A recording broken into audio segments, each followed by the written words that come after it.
Hey, kids. You're listening to the internet's wettest podcast about video games, consoles, and pancakes. The SML Podcast.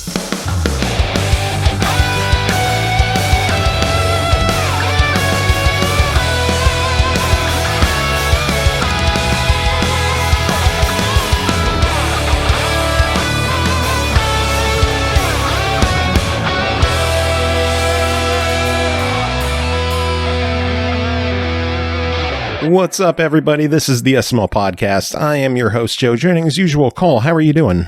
I didn't die between last week and this week, so I guess I'm fine. That's good. Yeah, sometimes, the bar's really fucking low, but as long as you clear it, you're like, fuck yeah! Yeah, most of us met the bar and are here this week. Pernell and Chris are here. Talking to you live from the afterlife, right here. A little fiery, little cold, but I'm making do. I'm allowed to call out 2 hours a week, and I decided to use it for SML. So you got 2 hours, guys. 2 hours, you're hilarious. We'll never make it. I don't know. We might be able to keep it under. No, we won't. Ooh, I got the main game today, though, so maybe we will. Maybe. See, now I'm curious. Chris will tell you after he plays it here. While we do the intro. I'm thinking it is because I feel like yes, and if it's that game, this is the one time where he will not be able to do that. Because if he tried it, this is the intro. Is that a challenge? I would challenge you because I know it's a challenge you could possibly beat. Oh, God, are we going back to the ASMR? No, I just wanted to drink my tea very menacingly. I'm sorry. I was in the middle of drinking my delicious beverage. Someone issued me a challenge. What is this? Exactly. You fool. Fell right into my trap. My trap? Your magic hats? Yes. Or are we talking, trick mirrors or whatever, Yu-Gi-Oh! Magic hats. Out now. Magic hats! I have enough hats that I have a Fantasia hat. That's like a baseball cap stylized for Fantasia. Music evolved when that game came out. Like the Mickey Mouse Disney movie? Fantasia? Well, the game that they came out with. Oh, okay. Yeah. Because that was a damn good game, too. It was. Good old Kinect. Oh, wait, I'm thinking about something different. Kinect. I'm thinking about still the Disney game based on the Disney movie. Oh, no. This is different, totally different Fantasia game. I just bought my first Xbox Kinect game. Who did you? For the 360. Which one? Project Child of Eden. Which is, I guess it's a rail shooter. A friend loaned it to me in the before times, and actually a year before the before time, so it was 2 years ago, and I never played it, and I just saw him at our at Catherine's birthday party, and so I returned it to him, but I felt guilty having not played it, so I went on eBay and ordered my own copy for $6. Well, the good news is it doesn't require Kinect. You could just use Kinect. Well, that is good because I'm not sure where that Kinect is. Don't use Kinect. Well, there's an intro. I just got Father? Father? Out of Is that my father calling me from beyond the grave? Don't use Kinect. It's a trap. I guess Tim made it. Yeah, okay, I'm here. Fine. Just in time to save. Sounds like you're yelling from halfway across the room. Does it? Wait, is my From mic? halfway across the ethereal plane. No. I moved my whole... Wait, can I? I don't know, everything's weird. I mean, he was looking out for a friend. He was saving his very soul from the Kinect spirits. Well, that's good then. If I'm supposed to not use the Kinect, then I will gladly not do so because I don't. Yeah, I just played that game with a controller. Yeah. Okay. It's on PS3 as well if you want to play it that way. I already spent my $6. I've committed. It's over, Joe. Oh, that's why. And I mean, maybe Joe will be Sorry, how about now? hear. Yeah, there you go. Yes. There we go. Yeah, it was on my webcam microphone. This piece of shit. All right. You did All what? is well. What? I did butt? Yeah, that too, probably. You did what, Chris? You don't know me. Oh, I just said. I mean, I Joe... can make inferences. I'm a grown-ass woman. No, Joe said that it's also on PS3, and I said besides the fact that I already spent my $6, I generally prefer 360 to PS3 in most cases. So I have a 360 collection. I don't have a single PS3 game, but after tonight, I might get some. I figured you would have a PS3 library. Fun fact. I have a PlayStation 3 on top of my refrigerator. Why do you have a PS3 on top of your refrigerator? Somebody traded it to David for something else, and he was just like, fuck it, I don't care. And he took it. I think he did some work or something. And he was like, whatever. And he didn't want to charge him. And they were like, take this. And he's like, okay. And he brought it in and put it on top of the fridge, and it's just sat there. Flip it then. People are buying those things. Don't flip it. It'll roll off. Yeah. That seems wildly unsafe. Fine. Sell it secondhand on the internet to potential buyers. There you go. Burn on Mercari. Use my referral link. That's the dude who left the PlayStation 5 sitting in his corner for 4 months. Hey, but then I played it. Okay, how many years has that PS3 been on your fridge? Oh, no, it's only been a couple months. Oh, okay. It's even that long. It hasn't been longer than my PS3. My PS5 sat in the corner. Right? And believe it or not, you could probably get about as much for that PS3, depending on what model it is. No, I don't even know. I should plug it in. I haven't even seen if it works. You should probably hook it up and use it. It's just there. Why would I do that? That's gross. Is there good games you could play on it? No. Not many. Yeah. Just No. 360 had more good games, but PS3 had some good games. Yeah, I want to eventually get some PS3 games. It's just I haven't yet. Yeah. At this point, I'm you're going to tell me I should play a Wii U. Goodness. I wanted to get 3D Dot Heroes, but apparently it's gone randomly rare and expensive now. That game exploded in value, and I don't even get it. There's so many games I'm coming across where it's like, this used to be in the bargain bin. Now it sells for $3,000 fucking dollars. Haven't I said that on this show talked about how game prices exploded in the last year? Well, I mean, yeah, we all have. Yeah. So that's how Pernell. Why's it gotta be Pernell? Oh, I see what's going on here. What? 3D Dot Game Heroes is from Software. Yep. So the Dark Souls people, anything they touch is 10 times devalued in the last few years. Oh yeah. Now I'm trying to think about some other games they might have done. Look up Evergrace on Kingsfield. So they did Evergrace, which was a game that launched with the PS2. It was From Software's first noteworthy game, and no one gave two shits about it.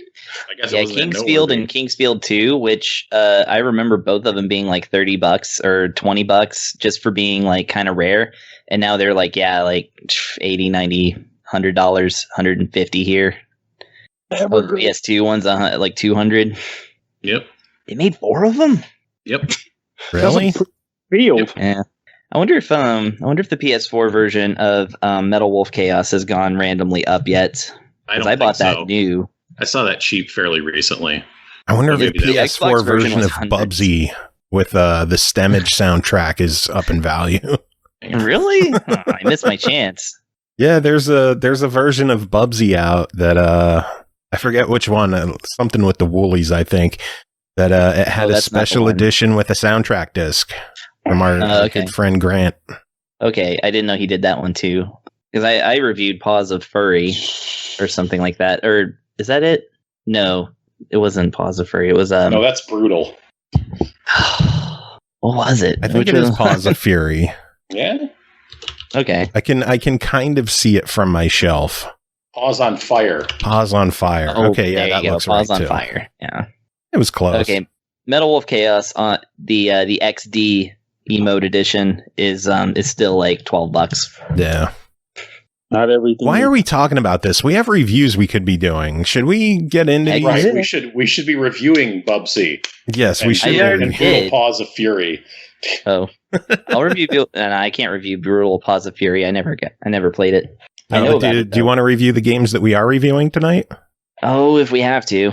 Is everyone ready? Don't all Define speak at rest. once. Okay. Yeah. Oh my lord, y'all are terrible. All right. Hey, actually, no. Before we do that, I have been playing Guilty Gear Strive, which we're not reviewing tonight. No, we'll be talking about that next week so that you have adequate time online. Yeah, because it is... Well, today, I guess, the game opened up for people that bought the fancy edition, so now there might actually be people online. I kept checking over the weekend if the servers weren't just off, and only once was there another guy on there, and he was in a tier much higher than me, but I went up and fought him, and boy, did he kick my fucking ass. But the game, I will say, seems to be very good so far, but formal decision-making coming next week after I get to play some online. Sounds good. Yeah. Now should we dive into reviews? We could. Yeah. All right. First game to talk about tonight is called The Legend of Heroes Trails of Cold Steel 4. Developed by Nihon Falcom, published by NIS America, released April 9th on Switch and PC for $59.99, released back in October on PS4. In a world ablaze with war, heroes must unite. The long-awaited finale to the epic engulfing a continent comes to a head in the final chapter of the Trails of Cold Steel saga.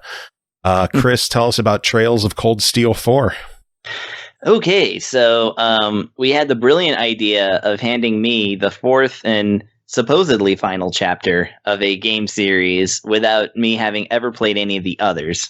So that's I got to go into this one completely blind, which is super amusing. Who's saying no spoilers?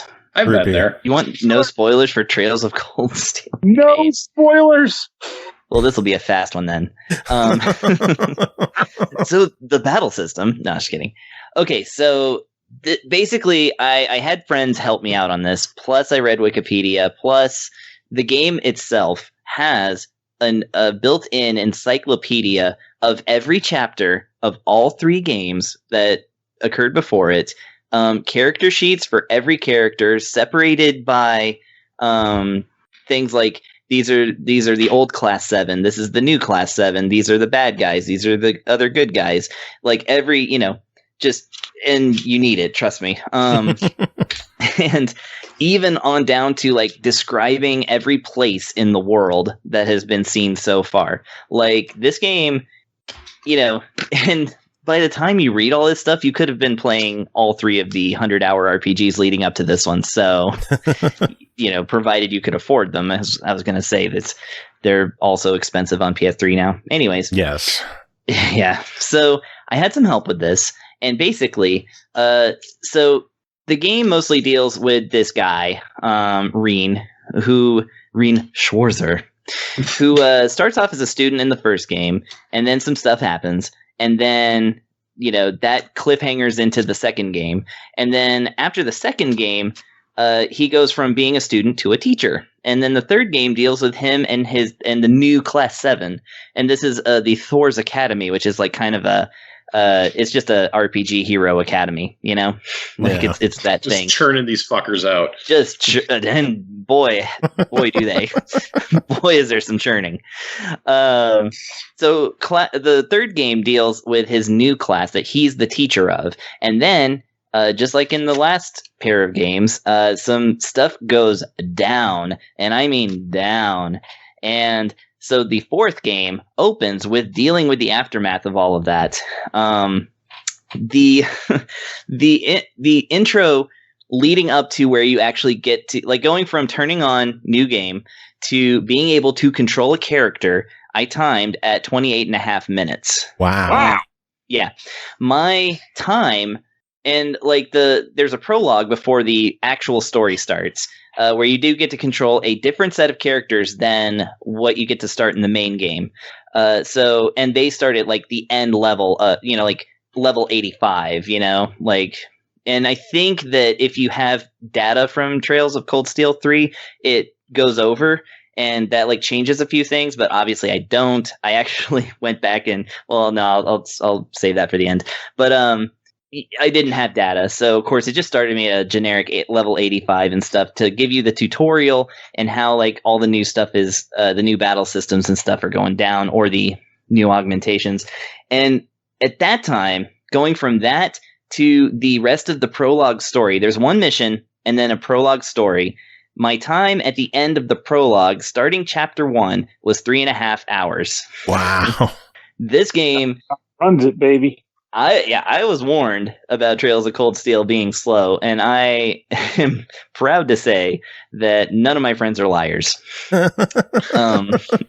However, this game is like pure total anime in the sense that it is just rife with, like, I didn't know any one of these characters. I decided to just go in after watching a 6-minute summary of the full 3 games, like going into the 4th game. And so, because I wanted to go in ignorant as possible, and it just delighted me how many times a character will start walking onto camera during a story, and the camera will slowly pan up to their face and then show their name. And that's like the kind of drop your bowl of cereal moment that,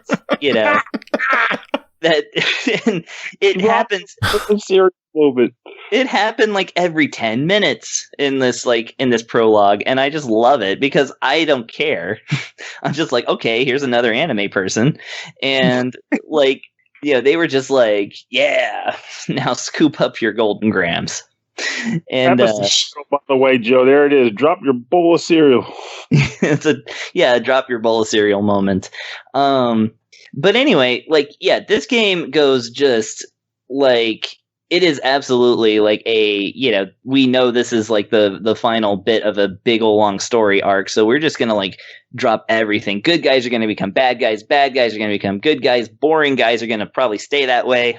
And and in the middle of it, we're just going to give you the same game that you love so much. And we're just going to make it a little tighter and a little faster. And that's basically what they've done. So the actual mechanics of it. So I can't speak to the last 3 games really. I just know that the first 2 are kind of menu based. This one's a little bit more like more modern RPGs. Like every button on the controller does its own thing. So you have 3 different lists of special moves that you can do. It has the characters chained together, and you can choose in the menu which characters to chain together. And when they do moves where you do one move and then surprise, the other character gets to do a move too, that gets you battle points. And then, you get to save up to 7 battle points, and then you spend those battle points on so there's battle points, and then that will give you orders, and then that can change the flow of battle somewhat. You can break the enemies, put them into break mode where they're much weaker and unable to really fight back. And then every time you hit or get hit, you get this other CP, which I don't like those initials, but you get CP, which goes up to 200, and if you get it max, that allows you to use another list of special moves, or you can save them up and spend every one of them on the most epic cinematic screen clearing special attack that you've ever seen. Very Final Fantasy VII. Nice. It's just crazy go nuts. And so you have that choice, and then of course you have your regular magic, you have your regular attacks and things like that. Some characters you can switch their battle mode where they automatically target more characters, or they do harder attacks but on a single character, things like that. All of that makes for a very fun battle system, especially with the music. The music is it's Falcom, so I mean it's gonna pump you up. I don't care who you are. It's really just anime metal, good stuff, the good stuff.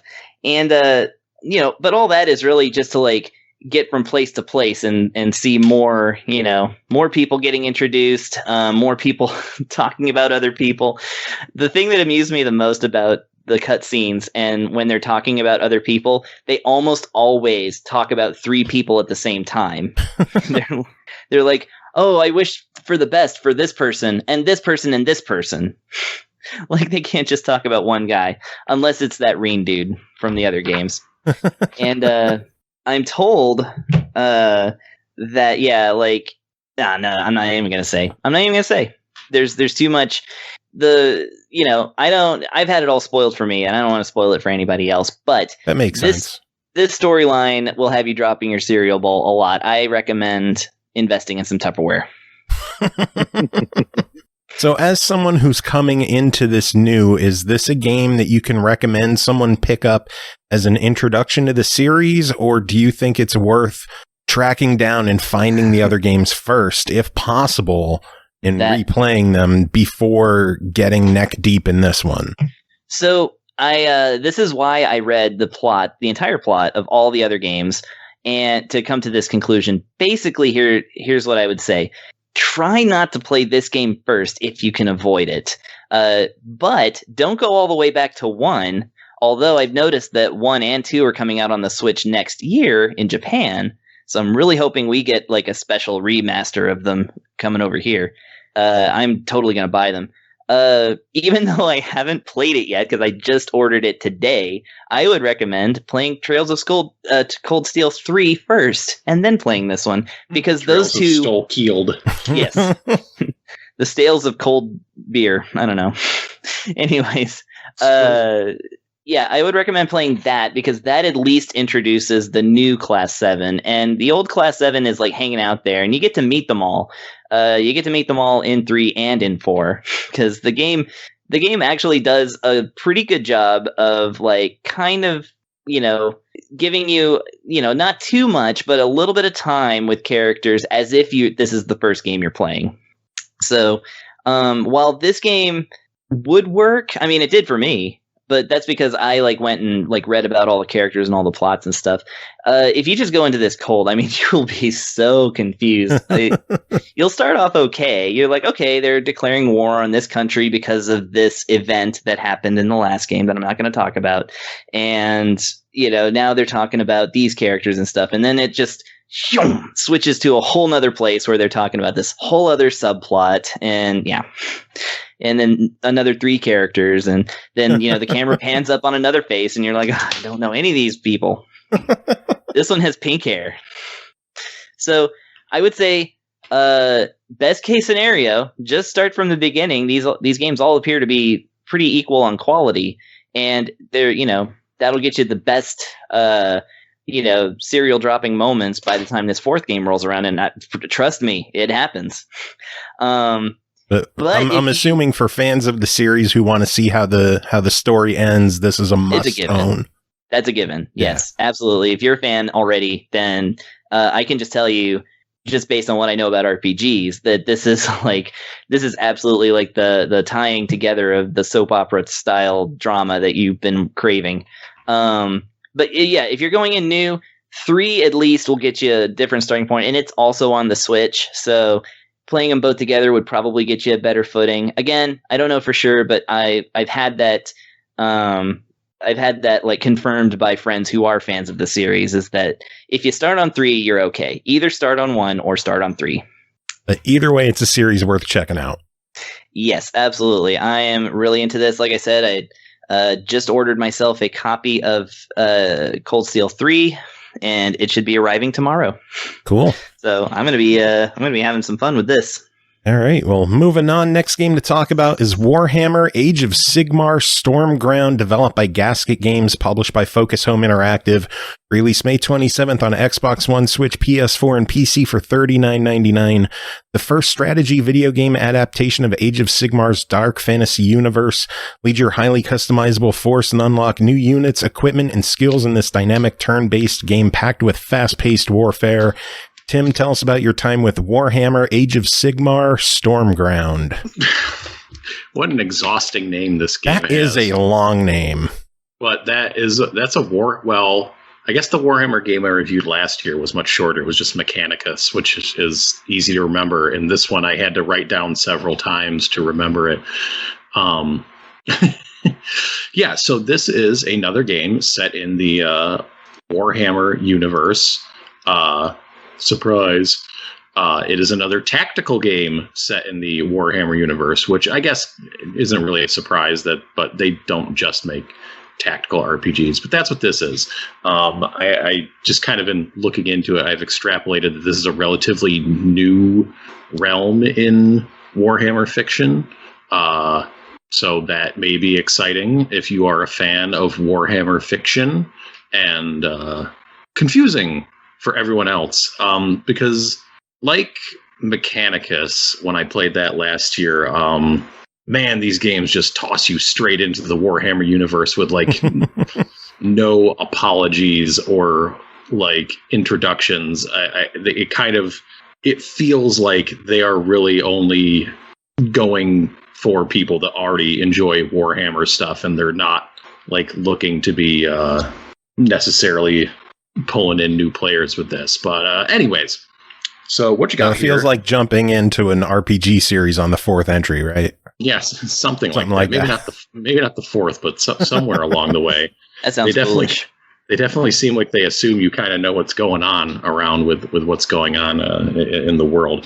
So you have you start out. The game ultimately has 3 different factions you can play as. There's like your warrior kind of. I don't want to say your standard, but your standard like warrior knight looking dudes. There's some guys that are like ghosts, and then there's some guys that are like undead bug thing going on, I guess. And you don't. They're not all available to start. After you play like a few missions, it's not very long into like your human campaign that you'll unlock the other 2. But either way, the game takes place in these on hex grids. They're hexes, not squares, and not just dynamic free roaming things. They're on hexes. So you have your hero character that you move around, who has different abilities and such, and then from that hero character you can expend energy to summon in additional units, which you will gradually accrue over the course of the campaign, and your additional units will have different abilities and strengths and weaknesses that may or may not be beneficial to your current battle situation, and that's your job to judge and figure out what you need to summon in so you can beat the level and accomplish your objectives, right? That's strategy. But, you'll get other bruiser guys and mounted guys and long-range shootery guys and stuff like that. So you'll be going through, and as you go through the campaign, you are unlocking such shocking video gamey stuff. You're gaining experience and, like... collecting more gear and skills and units to power up your army. And then you do that, you can do that again with a different faction that has different abilities and strategies and such. And then do that again with a third faction with different abilities and such. The game, as you play through the camp, there is branching paths in the campaigns as well. It's a weird thing where like you'll kind of like finish a campaign, you'll reach like a tier, an ascension is what I think they call it, an ascension, where you'll kind of like plateau, and then like you'll start a new campaign at like a higher difficulty level, which then gets you more loot and such. But one of the things that really fucking bugs me is that like you can only have one campaign going at a time. Like you can't have like a campaign with one faction and a campaign with another faction and another campaign with another faction going on like all at once. Which I don't really understand why. But it was annoying when it was like, oh, I have to review this game. Maybe this is just a me reviewer problem where it's like, oh, I have to check out these 3 factions, but I guess I can't like, I have to make the decision. Do I want to get really far with one faction to see the late game, or do I want to try out all the factions and see what's going on? Yeah. But I feel like that's just kind of annoying also from a player perspective. If like, you get to that whatever 4th mission it is, and then you unlock 2 more factions, and it's like, oh, I want to check them out real quick. Well, I hope you're ready to sacrifice your progress or just, get through to the end of the first one and then start something else going on. The game is, I feel like a lot of the environments are pretty bland and samey, like not very terribly dynamic with their terrain. It's like, oh, there's some high ground here, and like, oh, there's a crack in the ground here, you have to move around, but like a lot of it just kind of runs together. And especially like when you're playing through with these multiple factions, like nothing, at least in terms of like the stage layouts and the encounters, like seems like it changes all that dramatically. It can be very grindy. Just kind of plowing through these levels, and like levels will have multiple waves, and so it's like it's okay. But I found myself with this one, as opposed to Mechanicus that I reviewed last year, I found myself a little more put off by kind of the lack of onboarding, I guess I'll say, to the Warhammer universe. Like, and it felt, I was just like less engaged with it, like in general, and the mechanics of what was going on. Just to compare those two, the two Warhammer games I've played, I felt like I got a lot more enjoyment out of the last one, and this one felt more like this is more for people that are already really into this universe, that are looking for something to play in that universe, and maybe not something for your casual gamer fan, or even necessarily like a casual like tactics game fan, just because it like. Nothing really stood out to me too much for like the mechanics and the game systems and whatnot either. So, yeah. Well, overall, it's sitting at $40. What do you think of this one? I think it's a try it. Overall, kind of averages out.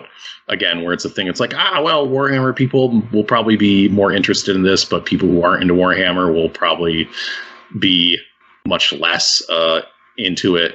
But even then, I kind of wonder, just with like kind of the very basic stuff that I don't know. It's a try it.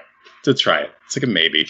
All right. Well, shifting gears, sticking in the Warhammer universe, though, next game to talk about is Necromunda Hired Gun, developed by Streum Studio, published by Focus Home. Hired Gunda.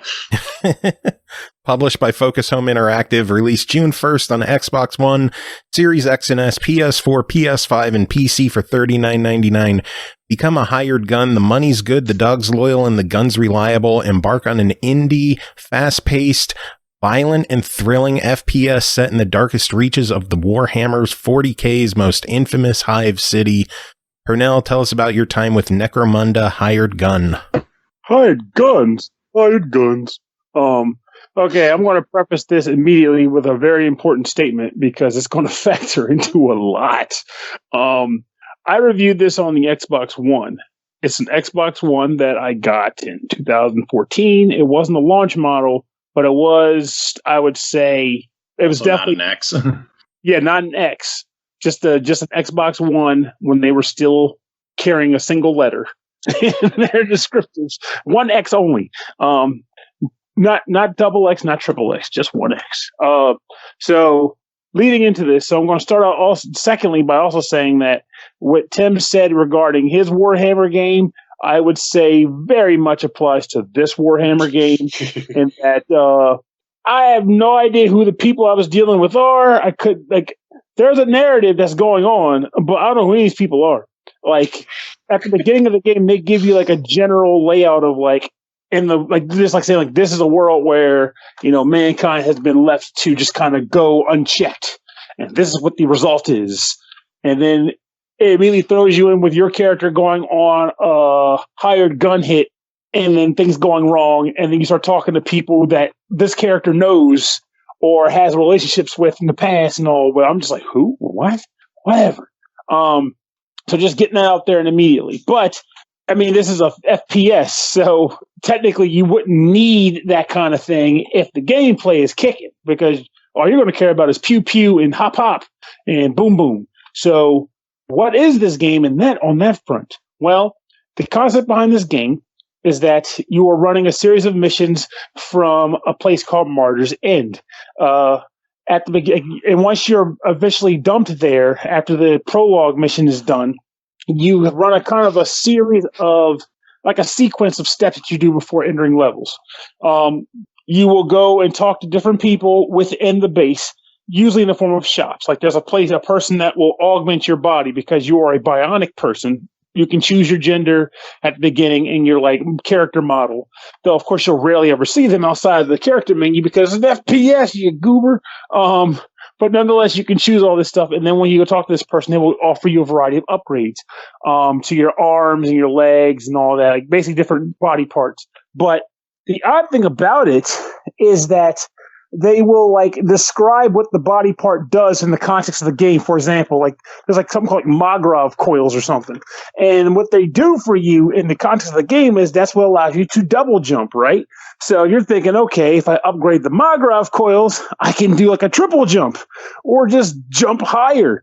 But the description of what it does never changes. And then what your bonus is just like a generic number, like a dodge percentage up. I'm like, what? So I'm upgrading these cool double jump legs, and it just increases my dodge. Whatever. But there's a few things you can unlock by default, like actual abilities, like a pulse wave that you can launch out at enemies and things like that, which is cool. And secondly, a cool combat thing, and I'll talk about full-on more combat stuff in a few, but one of the things you can upgrade also is a dog, because in this game you get a canine mastiff companion. You can't upgrade a dog. They're already perfect. Oh, not this dog. This dog can become perfecter. Like, and also you can pet the dog, because of course you got to acknowledge that when you have a pet in the game. Yes, excellent. You can upgrade the dog's body parts, like give him like, you know, metallic armor or like a metal jaw, and this like basically bionic implants for your dog, which mainly just increases like its attack power, just hit points and stuff. Nothing drastic, but you know, I love my dog. I mean, if I'm going to get retrofitted, then my dog needs to get hooked up too. I'm just saying. So I like the fact that option is there. And you can buy new guns, which come with a variety of stats. And I'm going to get into in a bit why you might not hear me talking a great deal about the variety of stats on guns and all, because there is a very good reason for that. But you can upgrade guns in this game. You can find them also in the levels. And then lastly, when you're done talking to people and getting your blasted mission or whatever, you go to a bounty board, unless you choose where you want to go, whether you want to take on the actual next story mission or a series of side missions, which you can take on to earn extra money. The side missions usually just place you in like previous like areas that you've completed prior. Like say you might be a whole level, but take a chunk of it, dump you there and say, kill 25 of these guys, and then you're done, and you'll get some money, stuff like that. But whatever you do, once you've chosen a mission, you'll go into the game proper, and you're ready to roll. Your main character has some pretty cool mobility. I think honestly that's probably the coolest aspect of this game. Your character moves fairly fast. If you push in the left thumbstick, you'll go into a slide. So you don't really have a run button so much as you just run fast by default, and then you slide when you hit the slide button. And that ends up getting played into a number of areas in the game, because there will be sections where there's like low hang points. So you can just like run from a guy and slide underneath and like get out of the way and start dodging and stuff. You get your double jump, like I mentioned, with the legs. You have an air dash, which is a very rare thing to have in an FPS, but I love when they do that. You get a wall dash, an air dash, and you get a wall run too. Gunplay is basically the general staple of gun in these games. You get pistols with scopes, sniper rifles that without scopes, because that makes sense. SMGs, rockets, all that kind of stuff, which you can find in the game. And when you find them either from like treasure chests, usually from former treasure chests if you didn't buy it at the store, it comes with their own set of stats. You can equip items in the mission, or but you can only equip like one gun from within a mission at a time. Or you can send it back to your treasure chest or your overall inventory later on to be, evaluate, a la like a Borderlands type game or whatever, once your mission is complete. And then as far as like your dog goes and how he fits into all this, not any point, because he has like a restore meter. Let's just go at any point. Anytime you can press a B button and the dog will just come out. And while the dog is out, a few things happen. Actually, one thing happens. You'll see enemy outlines, because apparently I guess you get the dog's vision. I don't know. Don't care. I just think it's great that you can use this and do this. When the dog is out, you're able to see enemies and where they are on the map. So it's a good way for you to get the lay of like what you're up against, who you're going to be fighting or whatever. You can also sick the dog on people, which is great, because the dog is actually pretty brutal and he will fuck some dudes up. The dog just needs to be within range of an enemy. And the best thing about the dog is that he can't die. Like, he has a hit point gauge, and if he gets drained, he'll go away. And he'll also eventually just go away over a certain period of time. But then after a cooldown, you can call him right back out. And your boy's just hanging out with you. Woof, woof. Like, that's right. Let's kill him. So excellent. There's that part. But now, unfortunately, it's time to get into the stuff that gets a little dicey. The things I didn't like about the game, because yowza. This first thing factors in, or the first two things are going to factor into the system that I was playing it on. The first thing, and the most prominent thing, is that I experienced multiple crashes while playing this game. Whether it was something as simple as like running down a corridor and the game stopping for like a good 40 seconds while it loaded up to catch up to what I was doing, or a game flat out just shutting off while in the middle of a mission or something, and I have to reload the game and get back to business, which admittedly could have been worse, because the game does do like save segments, like, you know, like as you run past a certain door, it might save for you, know. But nonetheless, when you're playing a game and your game just like kicks you out of due to like a crash, that's not good for anybody. Yeah, crashes are never fun. No, they are not. In this game, I've had plenty of them. And the second thing is the font. I don't know. They can patch this, I guess. I don't know. It might even just be like my TV, or the fact that it's not as sharp because I'm on an Xbox oldie and not an Xbox newie. But the font is terrible for reading. And at one point, I thought maybe it was just my ass being old and blind. So I took a photo of the dog upgrade screen at the shop and just dropped it in a random chat group, say like a friends group, of course, like small group of friends. And it was like, can you read what this says? I just need to confirm something.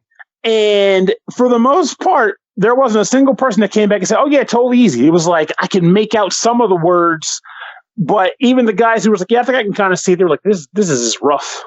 And then I had another friend who came back to me and was like, he was giving me some advice. He's like, what system did you get it on? What kind of TV do you have? Maybe it's your settings. He was going down the road with me. But in the end, what I came to realize is that I couldn't really read half the stuff that was on my screen for this game. So, like, I didn't want to spend the time, you know, menu reading, like to compare all my weapons and stuff. I would just squint sometimes. He's like, okay, I can see, you know, this small bit here. That's enough for me. 5% to my loot bonus. I'll take it and just run with it, you know. But I didn't want to get down and dirty, because for the most part, a lot of it was just tough to read for me. Yeah. And then the funniest thing of all, I'm not sure if this is a negative or a positive. It just depends on how you swing it. I'm not going to say the game is easy, because it's not, because the game does have difficulty levels. And I did start on hard and then scaled it back to normal for the purpose of the review. However, what happened was this. I know I'm not like a freaking FPS champ or anything like that. I'm not running Doom Eternal or Impossible or anything like that, like Inferno, or whatever the game's hard mode is. But I'm decent at FPS game. With that said, aiming my gun in this game is a pain in my ass, and going into sniper mode, fucking forget it. I spent a good 25 minutes trying to work out the aim sensitivity and the vertical and horizontal sensitivities, trying to figure out what combination of those three things would hit the sweet spot for me using my sniper scope on my guns. And I never found a quality one. So in the end, sniping just didn't take for me in this game, which is sad, because I say I play something like Borderlands. I primarily was a sniper in that game.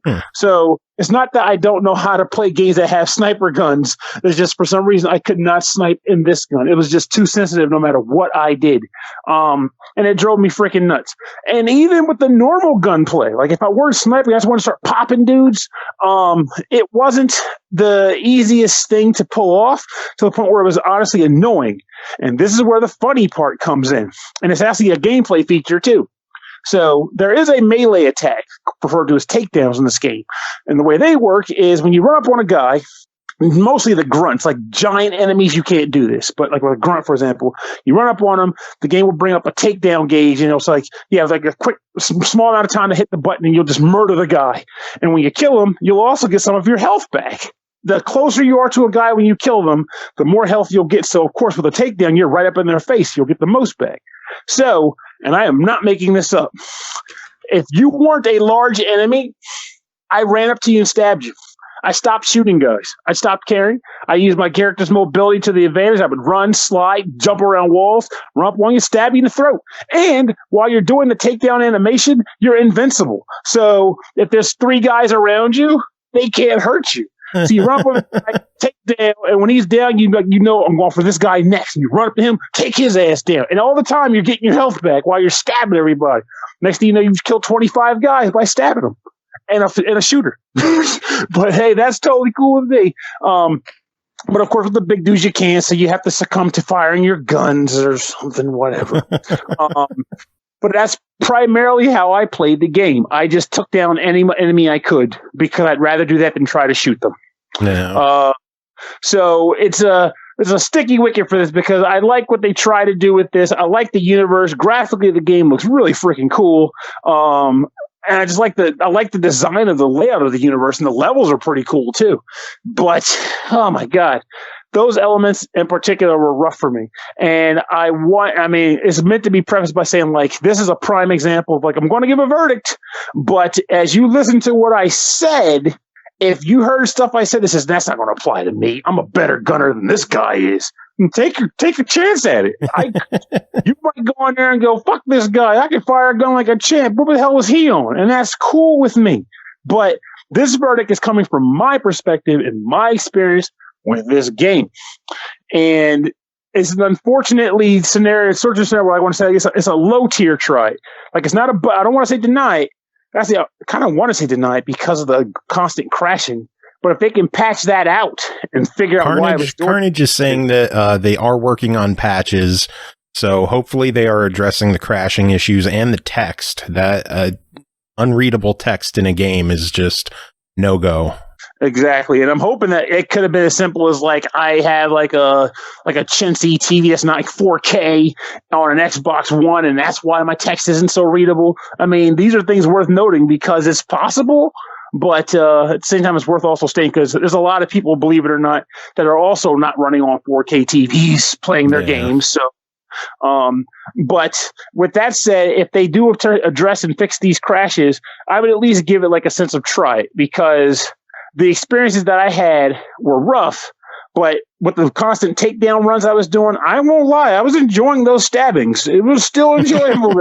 It's just I'm pretty sure that's not what the game was intended to be. It was intended to be takedowns occasionally, pew pew most of the time. I did the opposite. So, but I think it's a low end. Try it, give it a try, and if anything else, the character mobility and flow is freaking gold. So cool, sounds good. All right, moving on. Next game to talk about is called Overboard, developed and published by Inkle, released June 2nd on Switch and Steam for $14.99. Get away with murder, highly replayable detective game where you're the one who done it. Tim, tell us about Overboard. Overboard. So this is the same team that made Heaven's Vault that I reviewed like a few months ago, and apparently they made this since they finished that. Just a few months. Quick turnaround. Small team. Pandemic. Pretty impressive. This is a little reverse murder mystery game where you know exactly who did it and where because it was you. It takes place on a boat that is crossing the Atlantic from Great Britain to New York. And your character, whose name completely escapes me right now, this woman hucks her husband off the side of the boat. Huh? Mrs. Billingsley, which is a great last name. Yeah, she hucks her husband off the boat in the dead of night. And the game starts the next morning when she is woken up by a knock on her door from the steward, just waking her up being like, hey, yeah, breakfast and such. And so your job is the ship is making port at like 5:30. So you have like 8 hours to try to cover your tracks, basically, of the murder, because the other people on the ship will swiftly realize that, like, hey, where's your husband? Your husband is missing. You were on the deck with him last night. What's up with that? Like, what happened here? What's going on? So time plays a big factor here. Like everything you do in the game, there's a little clock in the upper left that tells you how much time is passing, and there's a lot of things you can do just to sit still and like make time pass. Like you can just sit literally, and a few minutes will go by if you're trying to just get to particular events. But yeah, pretty much right off the bat, you have freedom to go around the ship. There's different rooms with different passengers. There's the upper deck. Wander around up there. There's the dining room. There's the smoking lounge where the men hang out. There's a chapel, which is a really funny place to go because you can go there and pray to forgiveness from God. And he's like, "No, I saw what you did. I know what you did. No, I'm not helping you. Fuck you." Very funny. That was like one of the first things I did is I just wandered down there. But yeah, so the way. There's just like a lot of things that can go on and happen in the game. So my first run through, I did not make it off the boat without getting busted for murder. My story did not add up. They figured it out. But when you fail, the game will be like, we'll give you some hints. So in my case, it was, trying to think, it was like, okay, I need to convince the boatman that was on deck that night. There's a guy who's up on the upper deck who was on the observation deck who was driving the boat. That's what you drive a boat.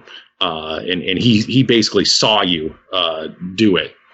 So you have to like try to get that guy on your side. So you have to figure out how to do that. It gave like 3 objectives. It's like, okay, well, you lose your earring. You apparently lost your earring on the deck that night when you pushed him over. So you have to figure out how to deal with that. Like when a dude finds your earring, and it's like, hey, this is your earring. Why is it up here? Like you have to figure that out. You have to come up with a plausible alibi. And so even though you're failing, like it's kind of gently pushing you in the right direction. So I was able to successfully get away with it. And only like a couple tries through, I was able to get away with it. However, I got away with it, but it looked like he had committed suicide. So I couldn't collect his life insurance. So I have to, then the game becomes, well, you have to figure out how to get away with it and pin the murder onto somebody else. And like, how do you go about doing that? And then, it gives you more objectives. It's like, okay, well, here's a person you haven't interacted with a lot. Like, what is up with this old lady who is drunk all the time? What's going on in, this one guy's, room? Like he has a woman in there, apparently. Like, what's going on with that? Can you get into this other person's room and see what's going on in there? But it's like really fun and funny just to see how things will, just to see what can happen and how the game can surprise you.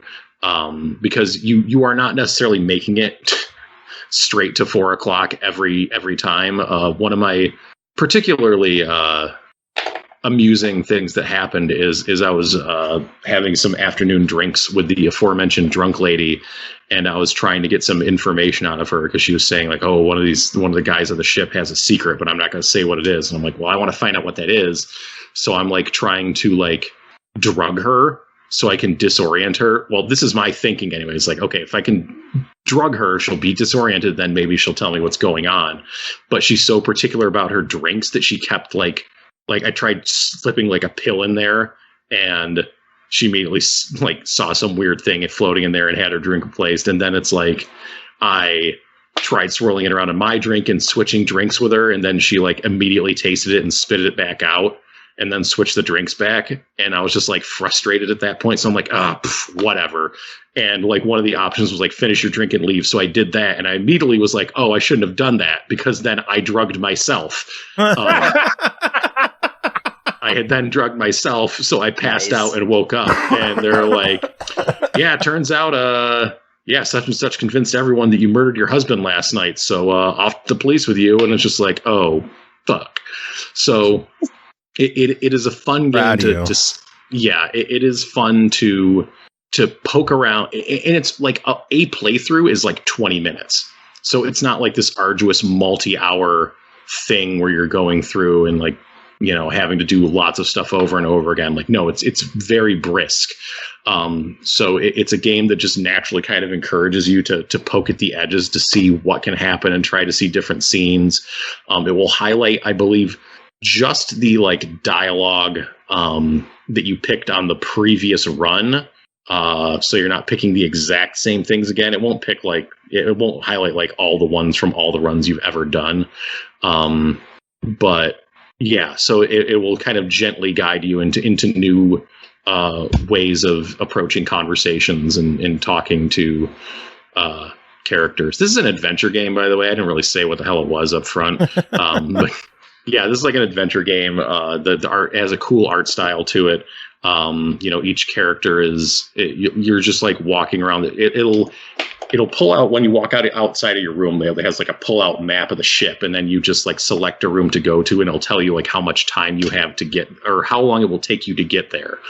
And then you get to the room and you'll go in. It'll change the backdrop, and it'll show like the it's not even a portrait of your character. It's like the drawing of your character there, and other characters will come in as they have conversations with you. But it's all like just nicely drawn 2D art.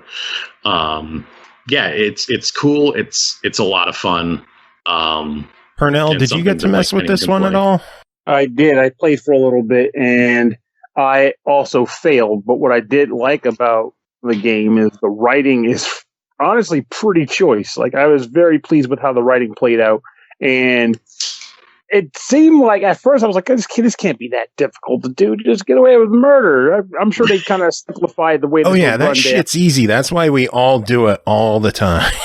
I mean, I'm talking about from like the perspective of like a video game, like, well, also murder, but no, from a video game, like, I was thinking like, how hard could it possibly be on the first run or something? But they give you a number of ways to hang yourself, like things to think about, like the earring. I don't even want to say what I did with the earring because I feel like I might be spoiling for other people. But with that said, like, I did what I thought would have been the obvious choice with the earring, and it backfired. I'm like, how the hell does that happen? Like, why? But like, they give you enough ways to do it. And I like the fact that every choice you make moves the clock ever so slightly to the point where you can't even just like say do the normal thing in a game where you just like run through all of your options, because if you do, you're going to run out of time. So all of your choices have to be intentional too. The earring thing annoyed me because you cannot get up on the deck before that dude finds your earrings. It's impossible. Pretty much, you got to deal with him, and there are ways to deal with him. Yeah, there are ways. But yeah, like I kind of had that same approach where I was just like, okay, how hard could it be to get away with murder? Like my initial strategy was just like, I'm going to lay low and play dumb.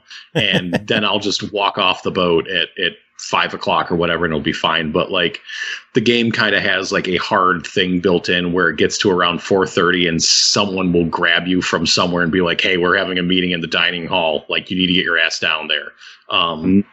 If you haven't, like, knocked yourself out beforehand, through whatever means. Yeah, like you can't just like mosey through and then walk off the ship. It's like, no, at some point you're going to be confronted with questions and have to explain actions and evidence. So before you can walk free.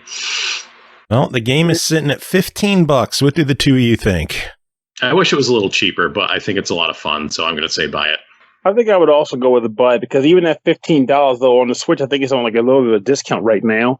But yeah, I feel like a few bucks off. If you can enjoy the writing from it and get, say, maybe 3 permutations out of it, I think you'll get your money. I think you'll get way more than that. Like, yeah. Like, there's so much stuff going on that you can do.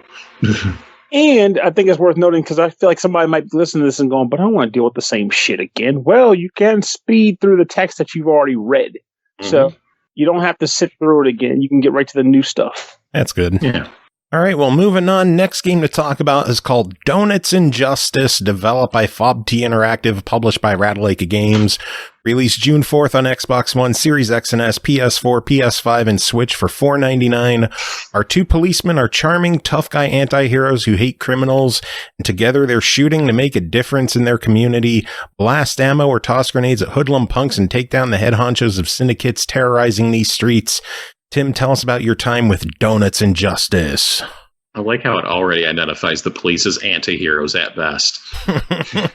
Because in true police fashion, you're just hitting the streets and shooting people without doing any actual detective work.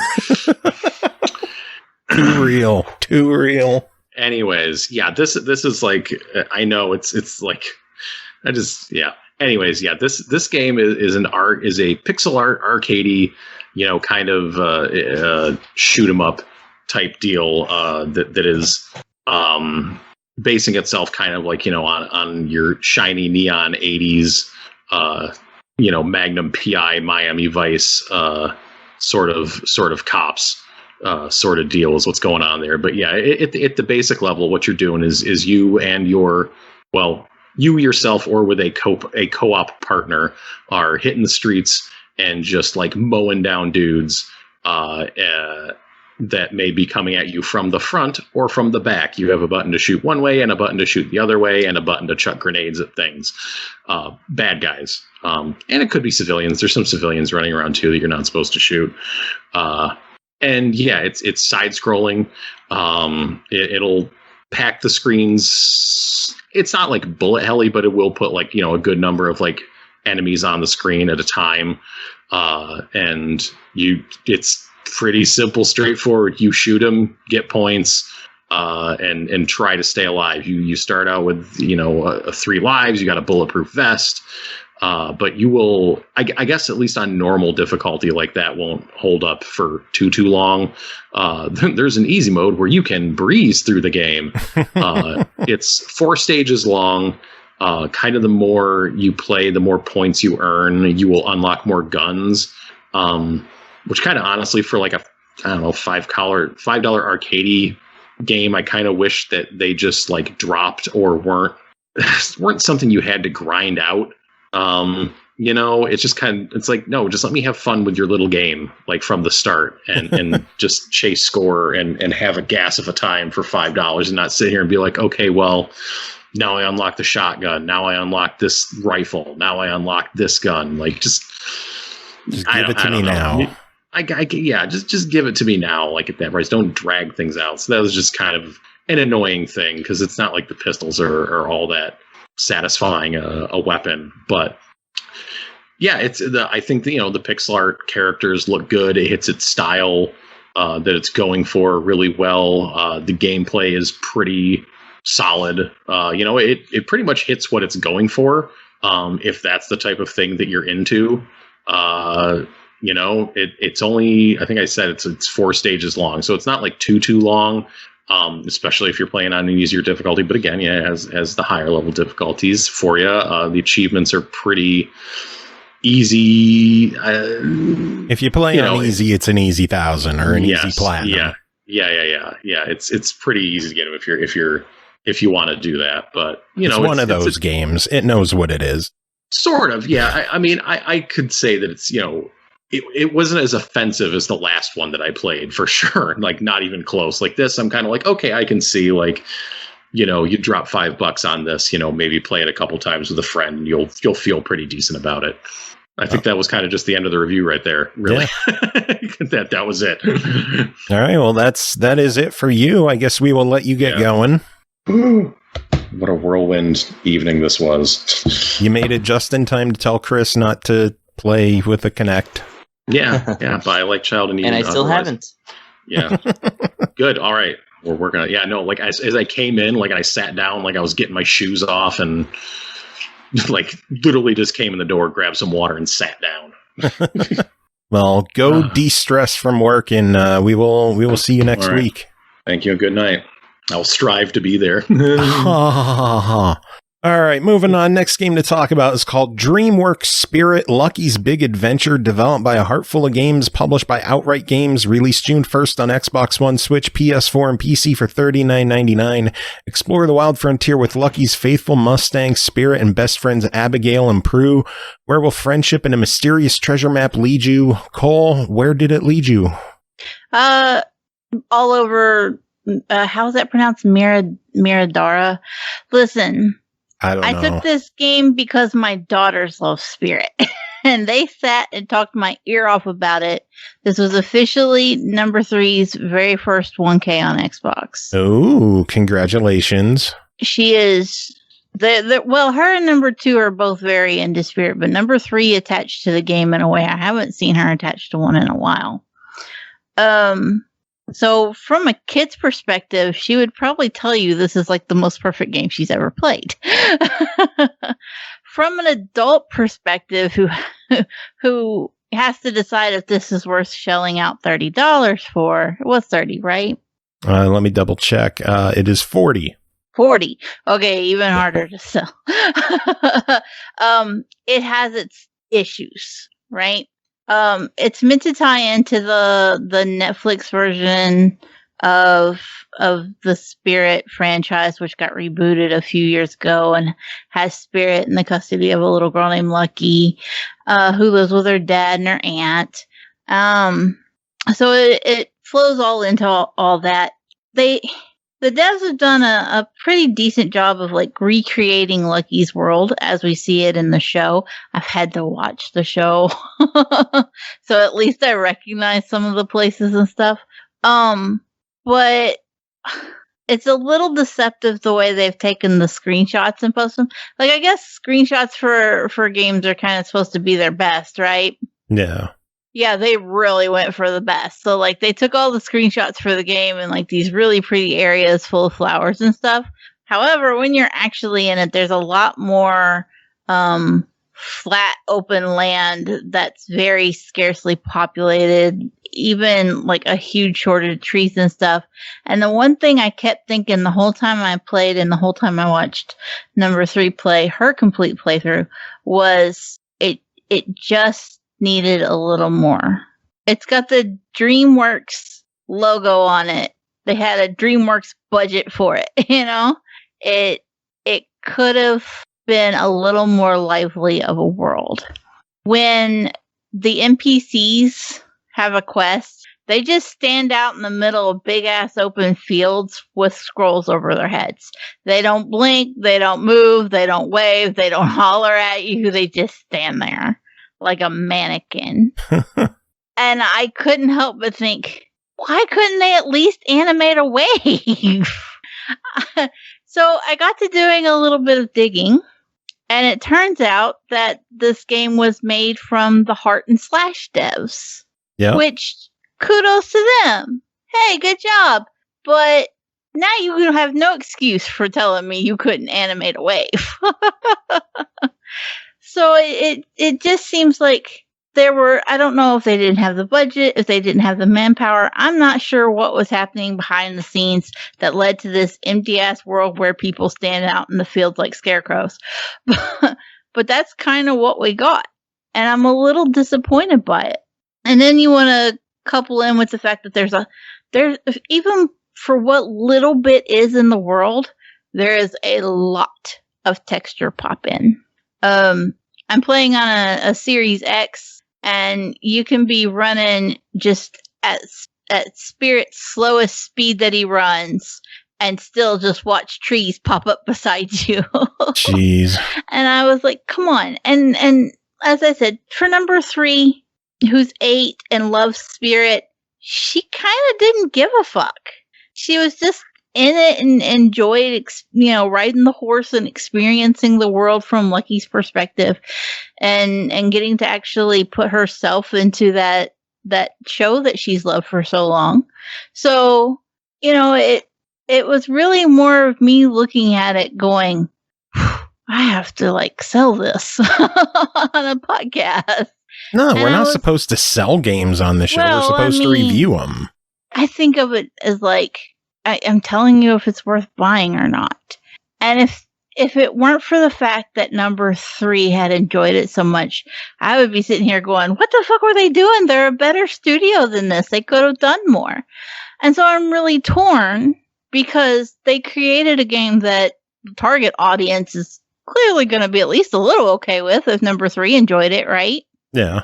The lowest of the bar in the beginning of a product, because a licensed game is always going to pull people just on the license. But yeah, and with kids even more so, right? So she enjoyed getting to see these characters that she knew and that she she is familiar with from the movies, and there's a new one coming out that she talked my ear off about. God help me, please save me from Spirit. You're welcome. Same thing happened when we took Troll Hunters and number 2 played it. Was all I heard about, and I was like, whew. Well, let's look at this from a different angle then. Obviously, number 3 liked it. The target audience, the target demographic is probably going to just enjoy the game with whatever faults are there. Right. Second audience, achievement whores. They're going to be happy with it. You can't miss anything. It's all just, go through the story. You don't even have to complete the story to complete the achievements. For a second, I wanted to see if it was from Ratalaika. Oh, geez. Just because when she was only about she was maybe 2/3 through the game, and she was like, "Oh, I've got all the achievements." Huh. She's like, "I'm still playing because I love it, but I've already got all the achievements." That is hilarious. Okay then. So I mean, hey, if you want to get it just for the achievements, just to have it on your card, just be forewarned that it's got some visual quirks, that it's a little bit off in that department, as far as like pop in and things like that go.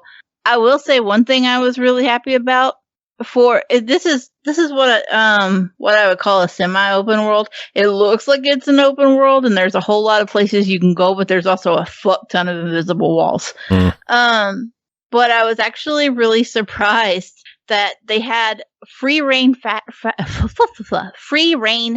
travel from the beginning. As soon as you've been to a place, you can fast travel back to it without having to do anything.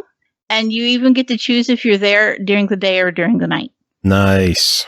So you can just pop around the map, which is nice because otherwise there's a whole lot of nothing to look at as you run from area to area. So it was really nice to just be able to flip open the book, choose where I wanted to be, and fast travel there and get it done. But yeah, the gameplay that's there is fine. There are some quirky parts too, where you have to do like Assassin's Creed style platforming, like climbing up sides of rocks and walk, like kind of shimmying across these down trees over waterfalls and stuff. And like, okay, this is the same game with the scrubbing the horse. Yeah. Interesting. Yeah.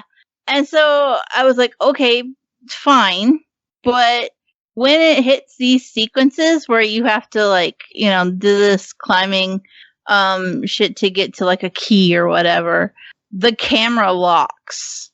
Otherwise, you've got a free range camera. You can control it however you want, right? Free roams. I don't know why I'm stuck on free range tonight. I guess because of Spirit. But when you're doing these climbing sequences, the camera locks, and a lot of times it locks at an angle where you can't even see where the next jump is. That's not good. So you kind of just have to like stand there pointing up on your D-pad and jumping around like a numbnut until you manage to catch the wall and can continue up. Oh, gee. So it's like I said, it's got its shortcomings, but for kids that are already into this franchise, it's exciting for them to see it. Yeah. Shortcomings or not. Overall, $40 on this one. What are your thoughts? I'm gonna go with a try it. This is one of those, like, if you're an adult and an achievement hunter, you're going for it for the sake of just having it on your card kind of thing. Because there's a lot better options for quick completions or easy completions than shelling out $40 for Spirit. But if you've got kids who are into the franchise, or if you're attached to the franchise, you can be an adult that really likes Spirit. I'm not here to judge. I don't give a fuck. Hey, like what you like. Then you're going to be far more content with it, even with its issues. Cool. Yeah. All right, next up is Willy Morgan and the Curse of Bone Town, developed and published by Leonardo Interactive, released June 8th on the Switch for $24.99. Explore an unconventional town of pirates, dive into the past, collect items, and look for clues to help Willy find out what happened to his father. Chris, tell us about your time with Willy Morgan and the Curse of Bonetown. Yeah, Bonetown. I'm just gonna say every time I see this, I just want to say the Curse of Pound Town. I can't. I know, right? The Curse of Flavor Town. Yeah. Oh no. Cole, we're gonna need artwork again. Oh no. Actually, funny enough, there is another Switch game that's simply called Bonetown. So, not to be confused with the game that's just Bonetown. I don't know anything about that. Willy game. Morgan and the Curse of Bonetown. Yeah, Willy Morgan. And which either I know a person on Twitter whose name is that, or that person also likes Willy Morgan and changed their Twitter name to that. It's not the person who made the game. It's just a streamer. It's one of our friends, Will Morgan. It never clicked for me. Nice. Oh, okay, now it's even funnier to me now. Yeah, this is not that Will Morgan or the Willy Morgan I'm thinking of, or any other. This is a kid who I guess has been named after Willie Beamish, and because point and clicks, and also like Captain Morgan because he's supposedly descended from pirates.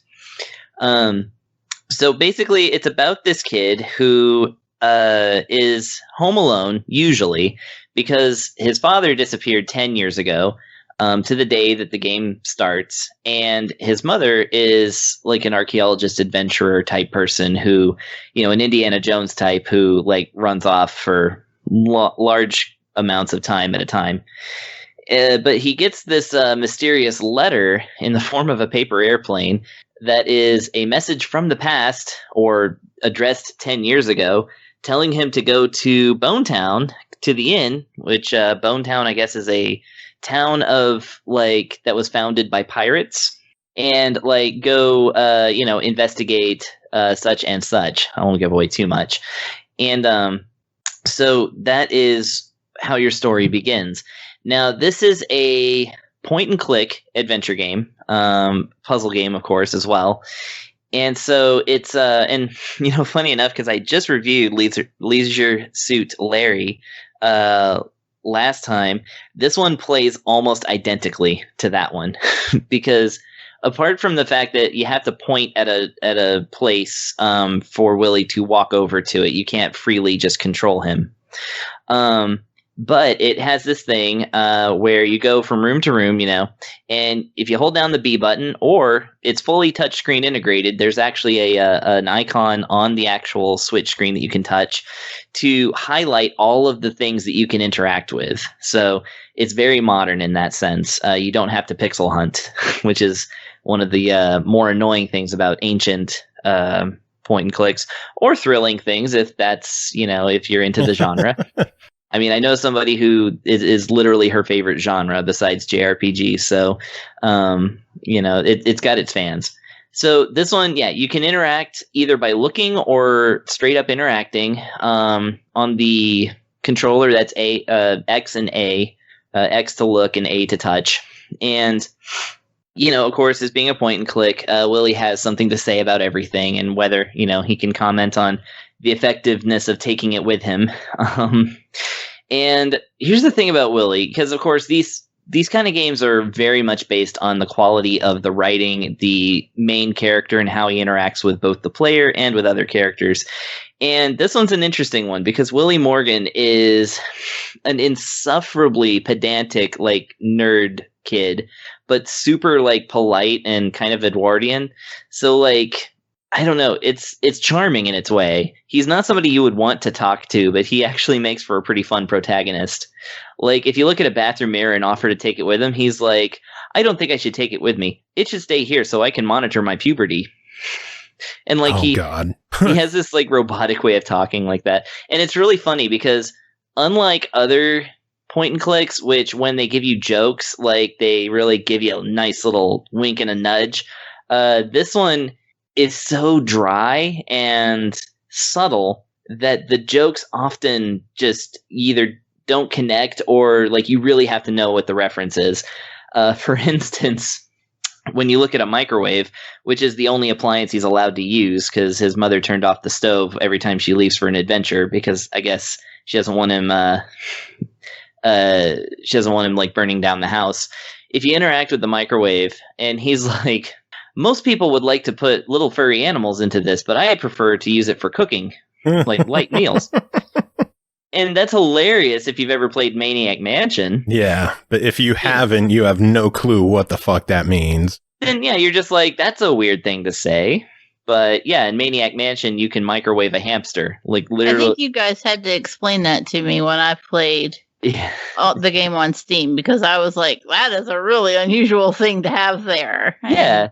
But when it happened, like, no, dumbass.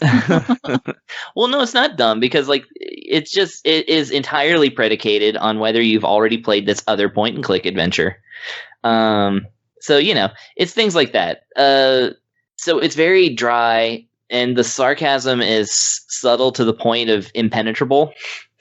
But the puzzles are pretty cool. Like, actually, the tutorial per se is this really absurd situation where he wants to get to Bone Town, and he can get there in several hours if he uses his bicycle.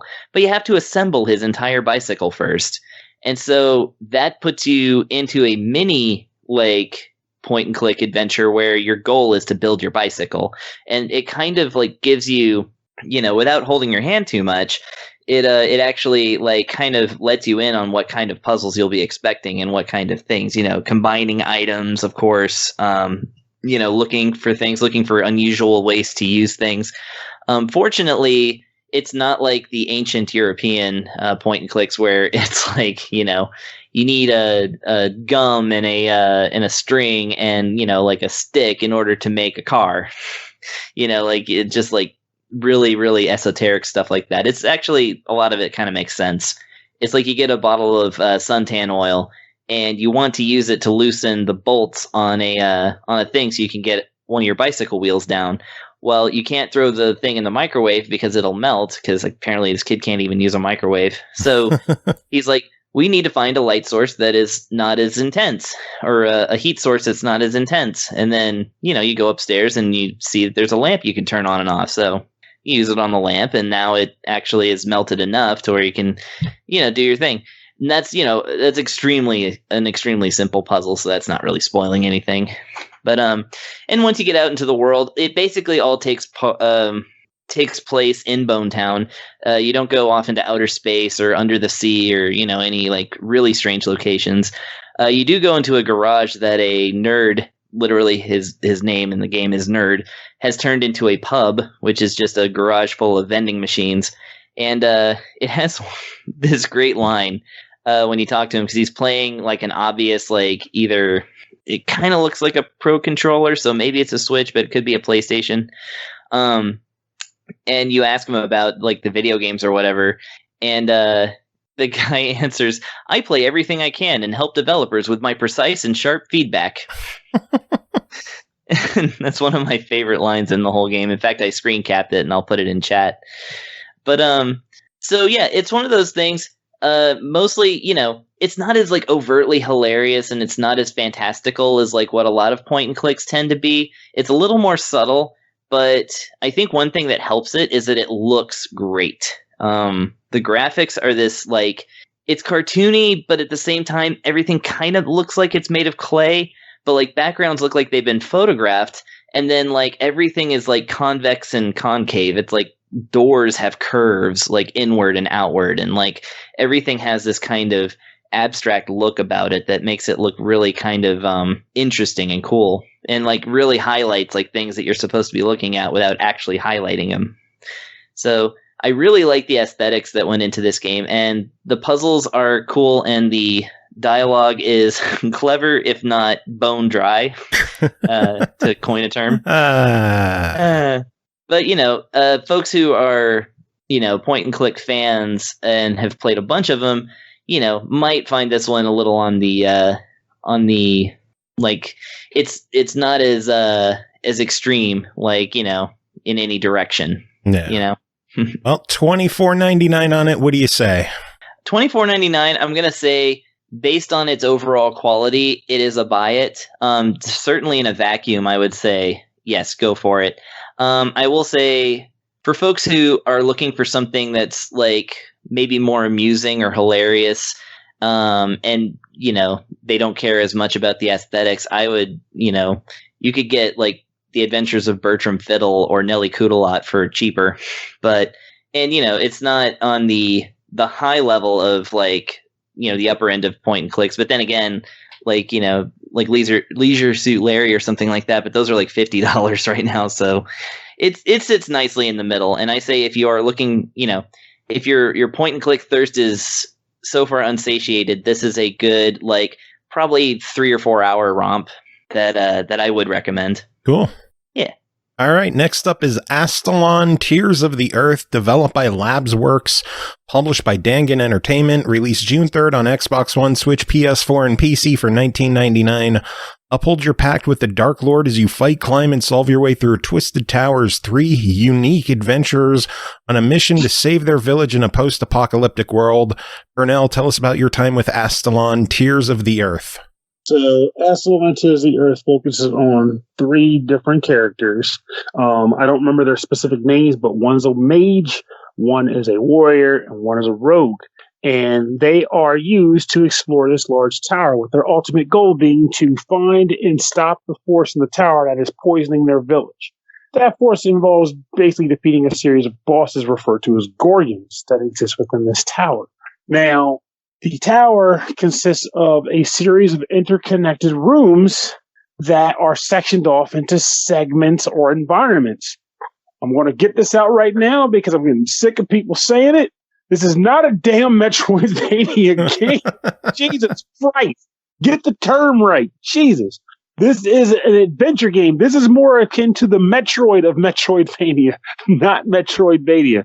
A good old classic game staple that I compare it to immediately is an old game called Legacy of the Wizard that Falcom did back in the 80s.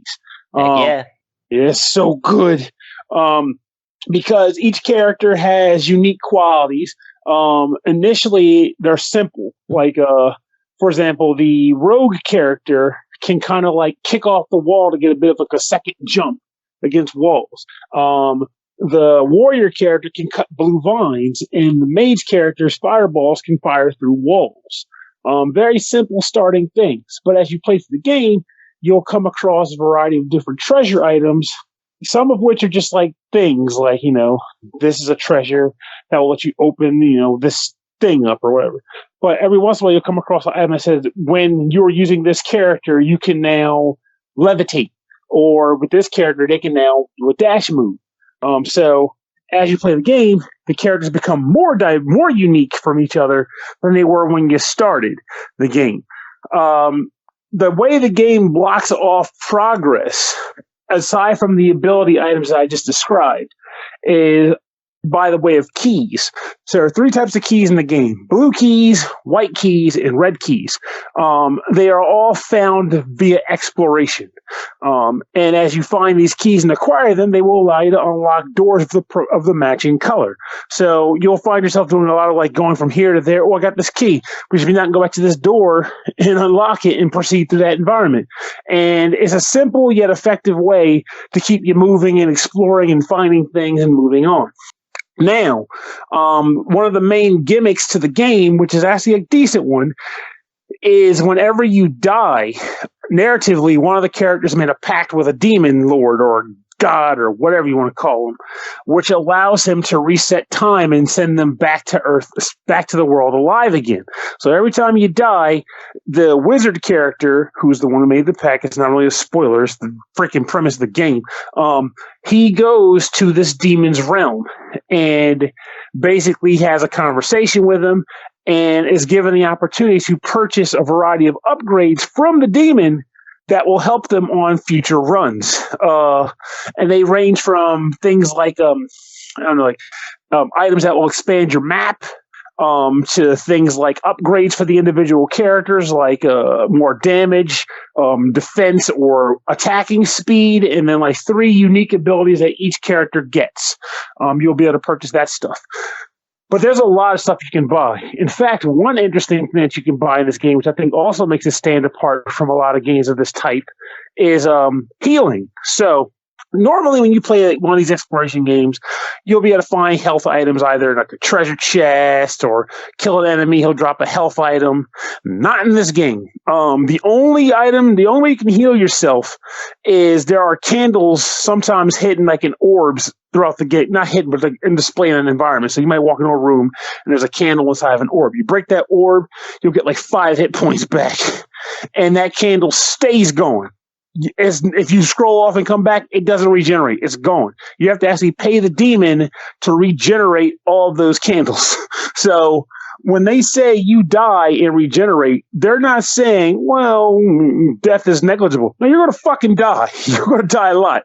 And that's fine because it's intended to be that way. I do wonder if there's like a bonus or a detriment to dying a lot, but thankfully, unlike some games, like I'll talk about later, there's no death counter that's in your freaking face. So you can kind of just breeze, play, die, whatever, and just go further and have fun with it. The music is freaking fantastic. I love it. I really like the music in this game. I can't state enough how much I like the music in this game.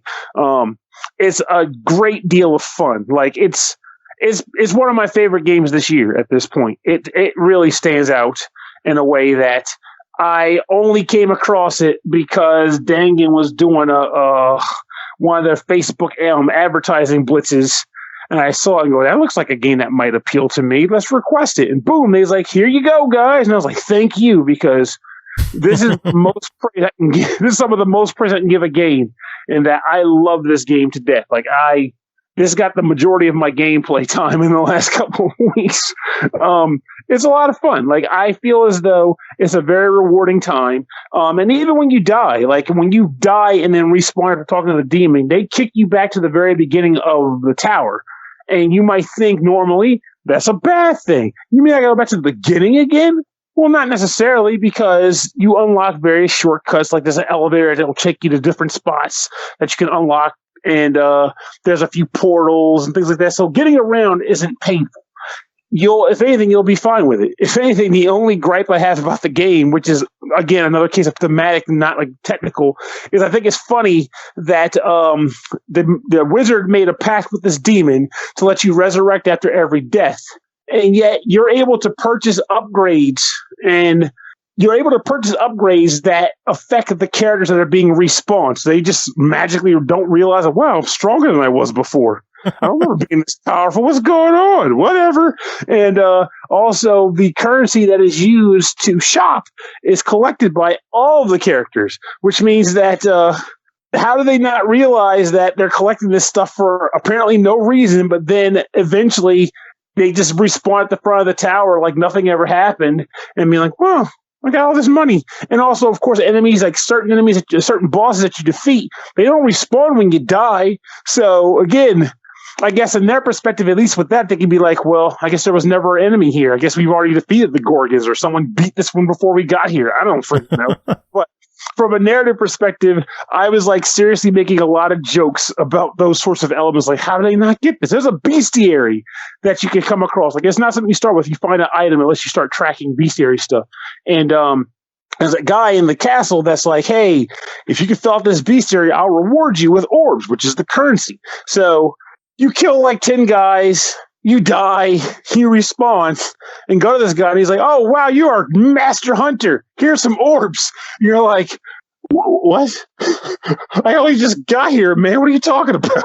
But, again, this is me being Goofy McNitpick. Just a little. Just a little, but from a gameplay perspective, and will you have fun? You will have a shit ton of fun with this game. And I cannot recommend it enough. This is the shit. I mean, you should buy it. Buy the hell out of it. Buy it for a friend. Buy it twice. Just do that thing that you do with your credit card. Buy it. Yeah, it's not real money anyway, right? Pretty much. They're all space bucks. My kids will get it. Next game to talk about is called Train Station Renovation, developed by Live Motion Games, published by Ultimate Games, released June 2nd on Xbox One and Series X and S for $15.99. In Train Station Renovation, you play as a renovation company specialized in restoring railway stations. The game is set in an abandoned and destroyed train stations. You'll start with small rural ones to ease in and eventually be challenged with sprawling train stations in metropolitan areas. Cole, tell us about your time renovating train stations and Train Station Renovation. We've been talking a lot about blue collar job simulators, haven't we? Yeah. Well, here's another one. For the purpose of Train Station Renovation, what you're doing is just as the title says. You're going to go in and renovate a train station. There are several different areas with several different circumstances, and each train station has like its own quirk that you'll have to work around. For example, one of the later ones, I was, without trying to give away a spoiler or anything, because it kind of tells you, but I still wasn't prepared. I loaded up one of the maps and was like, hurrah, I've done several of these. I know what I'm doing, right? I loaded up the map and I started exploring and cleaning up trash and sorting it into recyclables and buying dumpsters, as you do when you're renovating a train station. I was cleaning graffiti off the walls. And one of the things that I had liked to do was go into each of the different buildings on a map and assess how bad it was and kind of figure out where I wanted to start, right?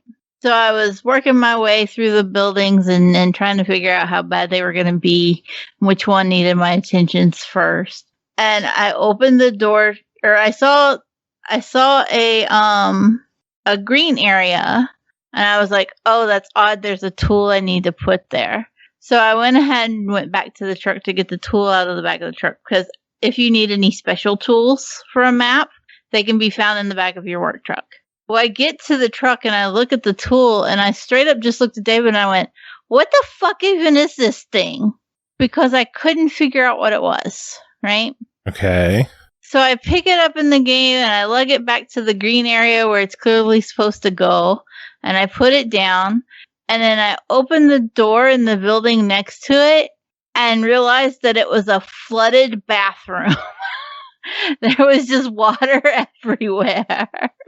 And then it dawned on me that what I had lugged across the map was a fucking water pump, and I was going to have to pump the water out before I could finish the renovation.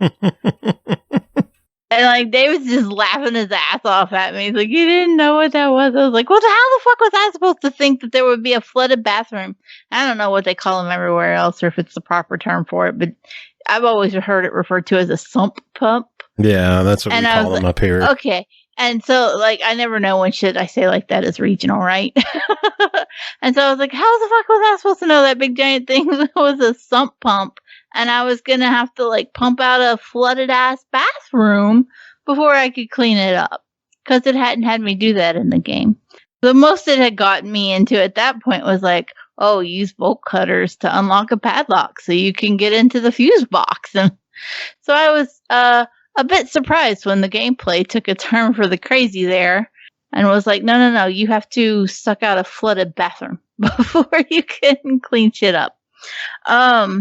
So yeah, that's basically the whole point of the game. Is just you'll run into crazy scenarios that you clean up and you know, scrub off graffiti, put on new paint. It's very pared down, very simple. It's certainly not leaning in heavy to the simulator aspect, which is kind of surprising. I from looking at the screenshots, I was like, oh shit, they're really gonna like go hard on the simulator side here. And I was a little afraid to play it. But I was relieved that it was far more accessible than I was expecting. So if you enjoy, you know, I feel awful calling them that, those blue collar job simulators, then but you're afraid to like dive in because they tend to go so hard on the fine details, this is a good starting point. Actually, I would say this has probably been one of the ones I've enjoyed the most because it felt a lot more like playing something like House Flipper or Castle Flipper. It was a lot more what's the word I'm looking for? Fun? Yeah. Because it was odd because there wasn't a whole lot of options for what you could do with the train stations, right? Like there's only a few different color paints and siding options and things like that. But what was there, I was having fun putting together in different ways. And it was I was getting on David's nerves actually because he's been working on actually putting siding on a house with his cousin. And I was like, look, David, I can finally learn how to do siding and I can come help you. And literally in the game, what you do is you pick a paint roller and then you pick the siding and then you paint the siding onto the side of the house. He was like, I don't think you're actually ready for siding if that's how you think it goes on. And I was like, but it works in the game. So I clearly I was having a ridiculously good time just picking up trash and sorting it. I will say, the only major complaint I had, other than that there wasn't a whole lot of options for like, customization for paint colors and things like that. It's very bare bones. You have white tile and white paint and white ceiling tile. About it.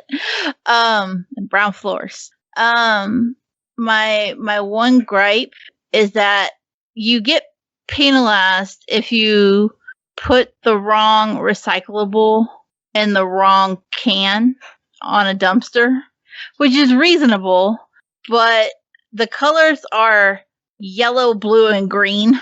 And in some of the lighting, it can be really fucking hard to tell the difference. I'm not colorblind. If you are, you're fucked. You're not going to make any money because you're constantly going to be putting it in the wrong can. So for an accessibility side, they definitely need to like include the colorblind assist because there's just like everything else is kind of pared down. That it's pared down in the options too. It's basically like, do you want to invert it? Do you want music? Okay, good luck. Bye. The tutorial, though, is great. It's one of the best tutorials in a game like this. Even though it just kind of sets you loose, it explains where everything's at, why you need it, without, like, droning on for pages at the same time. It's very to the point, but it gives you enough detail that when you go into actually playing the game on your own, you're running fine. And I appreciated that because tutorials can be a hot mess. And games like these tend to usually be like, we don't want to hold your hand. Figure it out. It's a simulator. You know? So if you're going to like hold my hand for at least one mission and tell me what to do, I really appreciate that. Yeah. Well, your verdict? I give it a buy it. It's only $15. Yeah, it's not the prettiest thing in the world, but it's one of those like you can just kick back and relax and have a good time flipping some train stations. Cool beans. Nice. All right, next up is Alphadia Genesis 2, developed by EXE-CREATE, published by KEMCO, released June 4th on Xbox One, Series X and S, and Windows 10 for $14.99. What is the true face of justice? Find it out in an RPG full of drama and hope. Chris, tell us about Alphadia Genesis 2. Okay, so funny enough, when you say it fast enough, it sounded like you're saying EXE-CREATE instead of EXE-CREATE. Anyways. How's Alphadia Genesis? All right, so as always happens, I need to give like a little bit of a summary for KEMCO and EXE-CREATE, because if you start looking for that developer and that publisher, you'll find a million billion games and they all look the same. So basically, the EXE-CREATE and KEMCO partnership is like the flagship of the KEMCO mobile RPGs that occasionally get ported over to bigger consoles. And one of the first ones that they came out with, as far as being consoleized, was on the 3DS, and it was the original Alphadia. And then the Genesis games kind of came out. I'd say they're more like a side story. They aren't really related to each other, but they have similar lore, and also one character that kind of jumps between them. So basically, but yeah, the EXE-CREATE ones I've always defined as being this kind of 32-bit style mobile RPG. At least from the outer world perspective, it kind of looks like it was made in, a fancy RPG maker. And, they always star a male protagonist. And I looked this up, the deuteragonist, which is the second main character, is always a female listen to me, sound like an incel, a lady or a female character who typically serves as a kind of yes, no, maybe romantic connection to the main character. And then you usually have in the EXE-CREATE games a wacky kind of wild card other character and then another completely boring character. In this one, it's more like two other slightly boring characters, but no, not really. The Alphadia series is a little different than the other ones because, something like the As Divine games or Antiquia Lost or, Tower of Midden, I can go on. The Alphadia series is a little more serious. The game literally begins with genocide. That's the opening. So it, nice. Yeah. And in the lore of the game, there's a thing called energy with an I at the end that kind of determines all kinds of things. And while in all three games kind of deal with this whole in some way or another, this kind of energy is bad and the people who have it is bad, so let's genocide them. And then, of course that's bad, so you gotta, fight against that. And this game is no different. The main character and the deuteragonist is they're both people who possess dark energy, which used to be just one of the 6 in the original Alphadia, but now it's it's a bad thing, and they can turn into monsters and attack people, apparently, according to the propaganda. So it's them against the main, the empire of guys who think they're the good guys, but they're doing the evil stuff.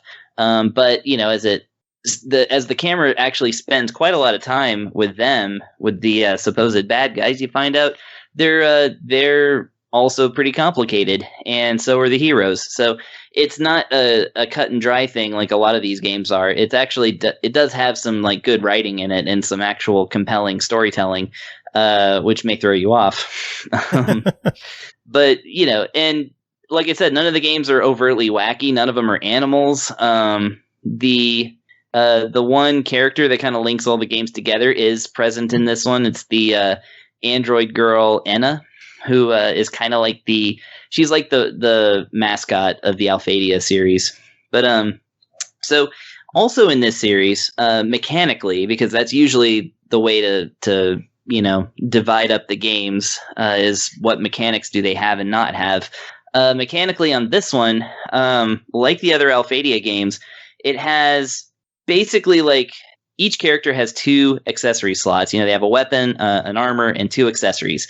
The way they learn new skills is by equipping stones from the other, from other job classes. There's 5 of them or 4.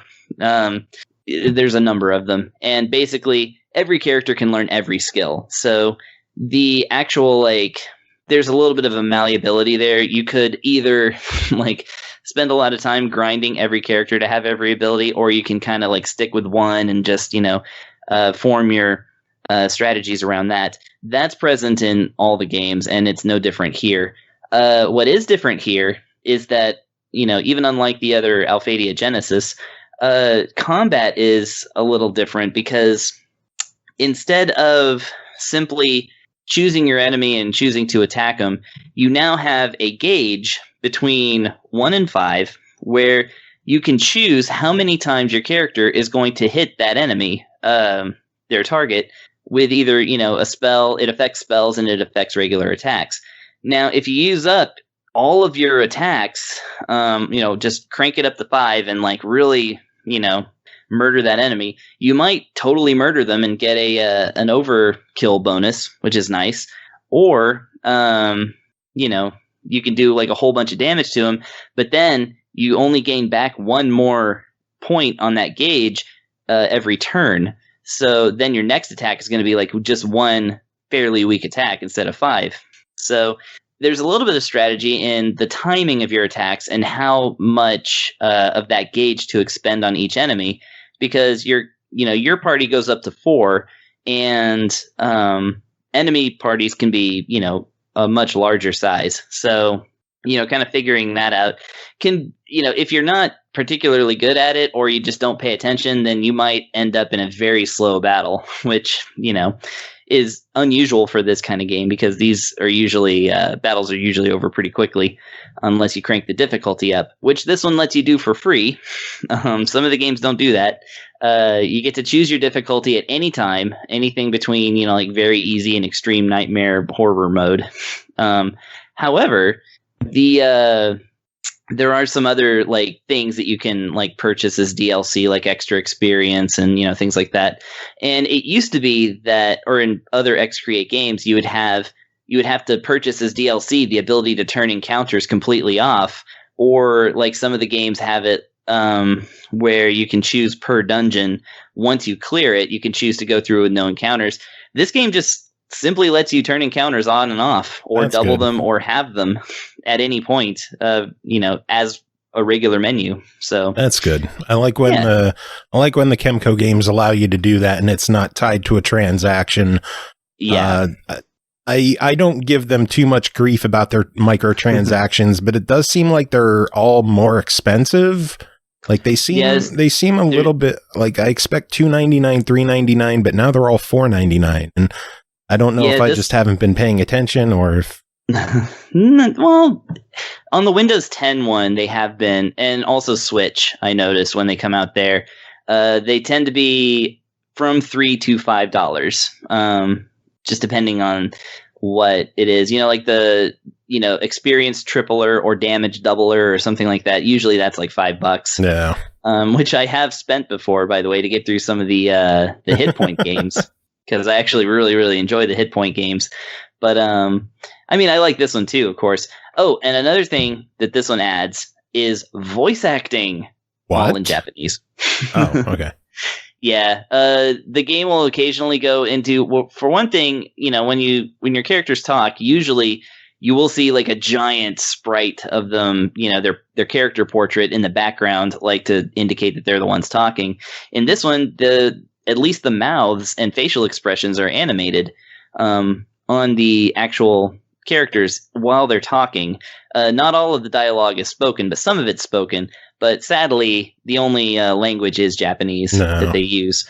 That doesn't surprise me, but it's cool to see them taking steps with voice acting. Yeah, and of course, this being an Alphadia game too, the battles are done in a 3D perspective rather than simply two characters on, you know, or the two teams on both sides of the screen. Yeah. So, but that's it. Literally, is just an aesthetic addition. There's nothing, you know, super special about it. It's just a new way of seeing the game. Well, $15 on Alphadia Genesis 2. What are you thinking? Well, I like all of the EXE-CREATE games. Like, you know, something like Trails of Cold Steel, you know, that's a 100-hour buffet of a game. These are more like a hearty snack in comparison. But, you know, this is basically, I would say, like all EXE-CREATE games, it is worth it. You know, it's worth a playthrough. It's a medium length, you know, kind of RPG that's good for mobile. You know, it does not have the same humor and wacky situations that a lot of, you know, your, like I said, C-Cards, Tower of Mid, and As Divine games tend to have. It takes itself a little more seriously. It's a little more old-fashioned, and if that's like more what you like, then I would say this is more the series for you. Yeah, and yeah, that's it. I bought it, so my streak of buying all the EXE-CREATE, or not just the EXE-CREATE, but all the KEMCO games on Xbox, still intact. I've bought them all. Fuck them. Oh, nice. I will buy them all until they stop releasing them, because damn it, I'm going to support RPGs on Xbox. Oh yeah. Yeah, I think out of the EXE-CREATE series, specifically, that the Alphadia games are my favorite. So cool. All right, well, we got one final game to talk about tonight, and that is called Sunblaze, developed by Games from Earth, published by Bonus Stage Publishing, released June 3rd on PC and Switch for $14.99. Lead Josie into her retired superhero dad's training simulator, but beware the training room might go rogue and keep you inside. Sunblaze is a brain-twisting precision platformer with hundreds of challenging handcrafted levels to keep you dying for hours and hours. Pernell, it doesn't seem like they hide that you're going to die a lot. They don't hide it, and they don't hide how many times you die either. God damn it. I'm that guy who's like, I genuinely question who out there is like, I really love when my death counter is visible every time I die. Like, it's just ever present. But with that said, though, my frustration doesn't have to be your frustration. And the game itself, however, as a precision platformer, is legitimately pretty fun. The way they line the game up, they do a good job of keeping momentum going, because I think that's always something that's really important with these kinds of games, is never really giving you the sense of like time to stop. And what it is that outside of like an actual period where the game stops to give you a little bit of the story, is like the game's like limited narrative. It pretty much it puts you in a room, and every stage is a one room puzzle, by the way, and there's no scrolling. You'll be placed on one side of the room, and somewhere within the room is a data chip that you need to acquire to beat the stage. And as you collect the chip, the area around you will reform into the next level. So there's no stage clear, move on. It's like, nope, it just keeps warping to the next level until you finish the chapter. So you might have a sequence of like 30 stages, like 1, 2, 3, 4, 5. You'll just be hitting them one after another. And the way the character operates is she doesn't have a very large move set. She can run, she can jump, she can double jump. If there's an alcove she can grab onto, like a block or like a break in the wall, she can grab and hold on to it, and she can dash. The way that you can tell if she has dash juice left or not is that her outfit is orange or yellow rather, or whatever. She's Sunblaze. She's got light. But when she does the dash, the outfit becomes blue, which indicates to you you're out of dash juice.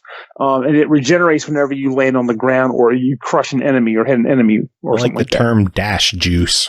Oh, that's the word we're going to use it going forward. Out of dash juice, get some more. But that's honestly her entire moveset. And while I originally went in this game being like, man, I really wish somebody would make one of these kinds of games where they give the character new moves as they play through the game. Because none of them ever do. I feel like they always do jump, double jump, and dash.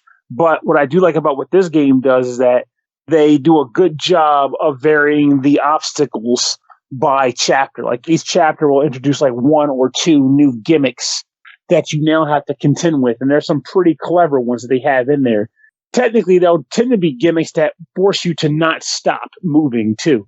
An example that I genuinely liked was like the hot blocks. So you step on it or touch it even, and it starts to heat up, and you don't have very much time. You have like literally maybe a second to get off the block before it becomes lukewarm hot. And if you touch it again, you die. So it forces you to kind of just start hopping around, plotting when you can step on that block, because, once you've done it, you can't get on it again. I had moments where I was able to kind of like quick hop off of it, but I'm pretty sure that was not intended, and it failed more often than it succeeded. So don't try that at home, kids. But there's lasers, there's crushing blocks, there's falling blocks, there's power generators, there's just like so many cool things, and they all want to fucking kill you. It's great.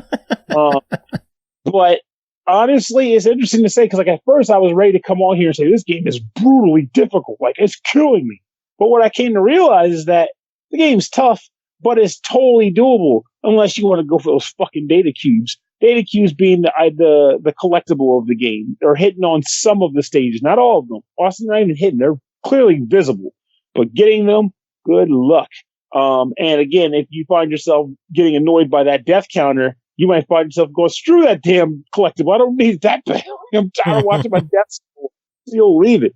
But when you get all the blocks for a stage, you unlock the hard mode of that stage. So it's like, do you hate yourself? Well, collect all these MacGuffins and you'll hate yourself even more. But of course, this is the kind of game where people are looking for that. It's all about the meat challenge in these stores, and you're going to get it in spades. I like the writing in the game, the character dialogue between her and her dad. So again, it's nothing that's going to win any awards or blow your ears off, but it's kind of nice to hear them like banter back and forth with like some random chatter, like "Hi, Dad," like "I'm tired," "Hi, tired," "I'm Dad," like just like weird stuff like that.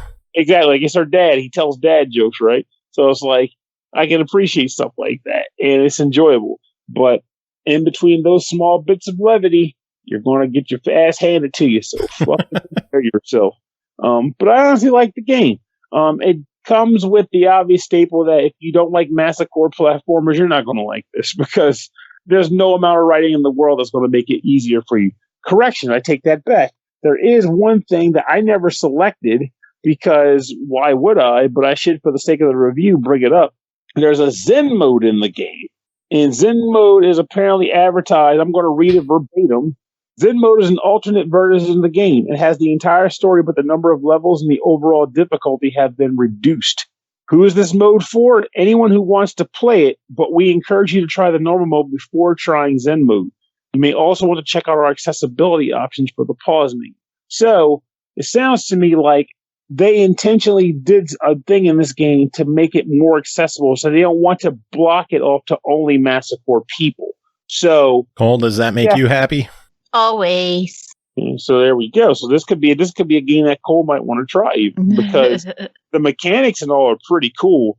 And I could definitely, while I was playing the game, I'm not sure if they have levels specifically built for being easier or if they just took the easier levels and kept them in. But I can definitely tell you from my play that there were definitely levels where I was like, this is clearly easier than the last one I did. So it is very possible that maybe they did just like sprinkle them throughout the game. It's like, well, if you want to do it, we'll just give you these things. And it's still fun. Like, it's still enjoyable.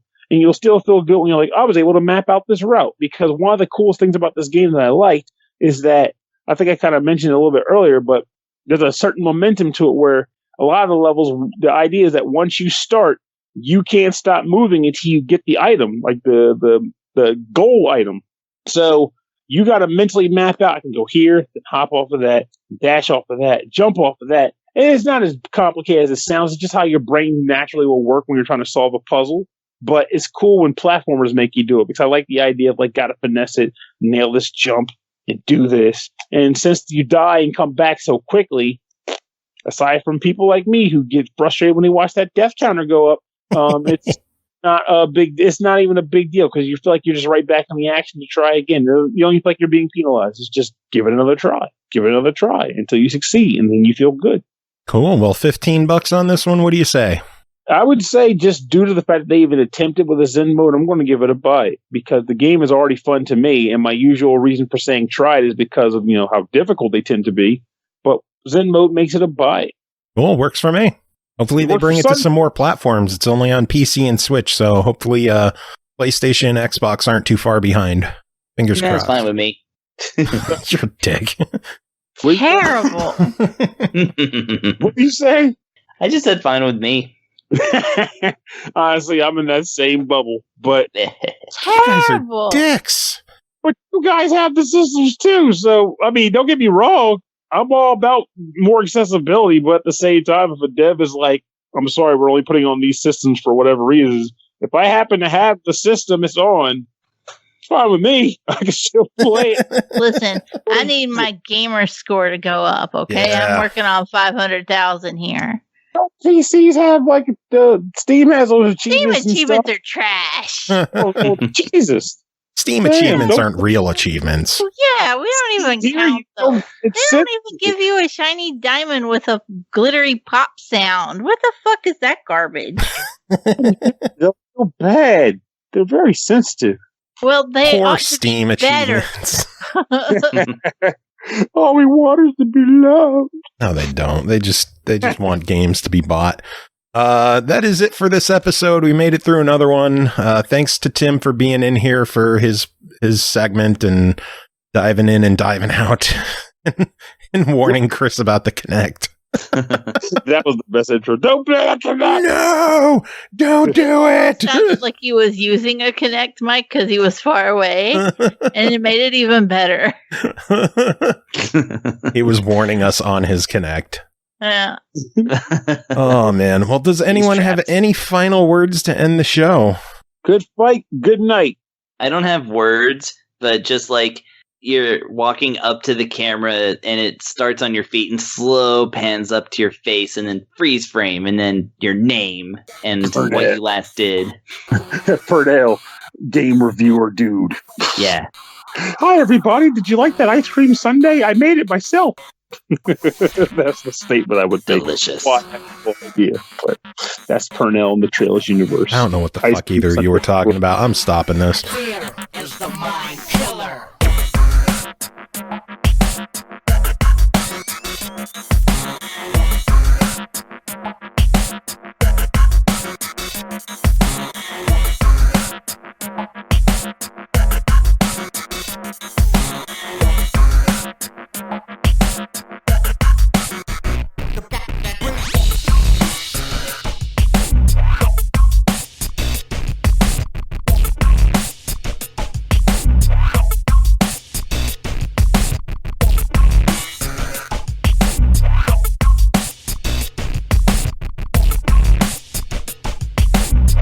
Fear is the mind killer.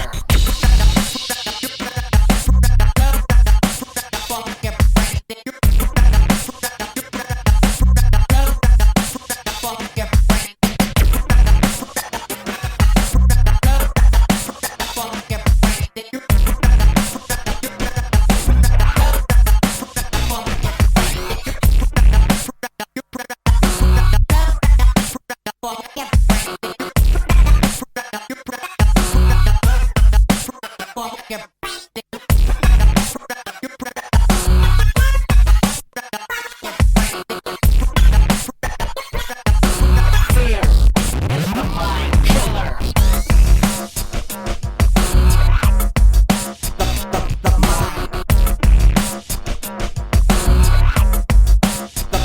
The killer. The mind.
But just slightly off track.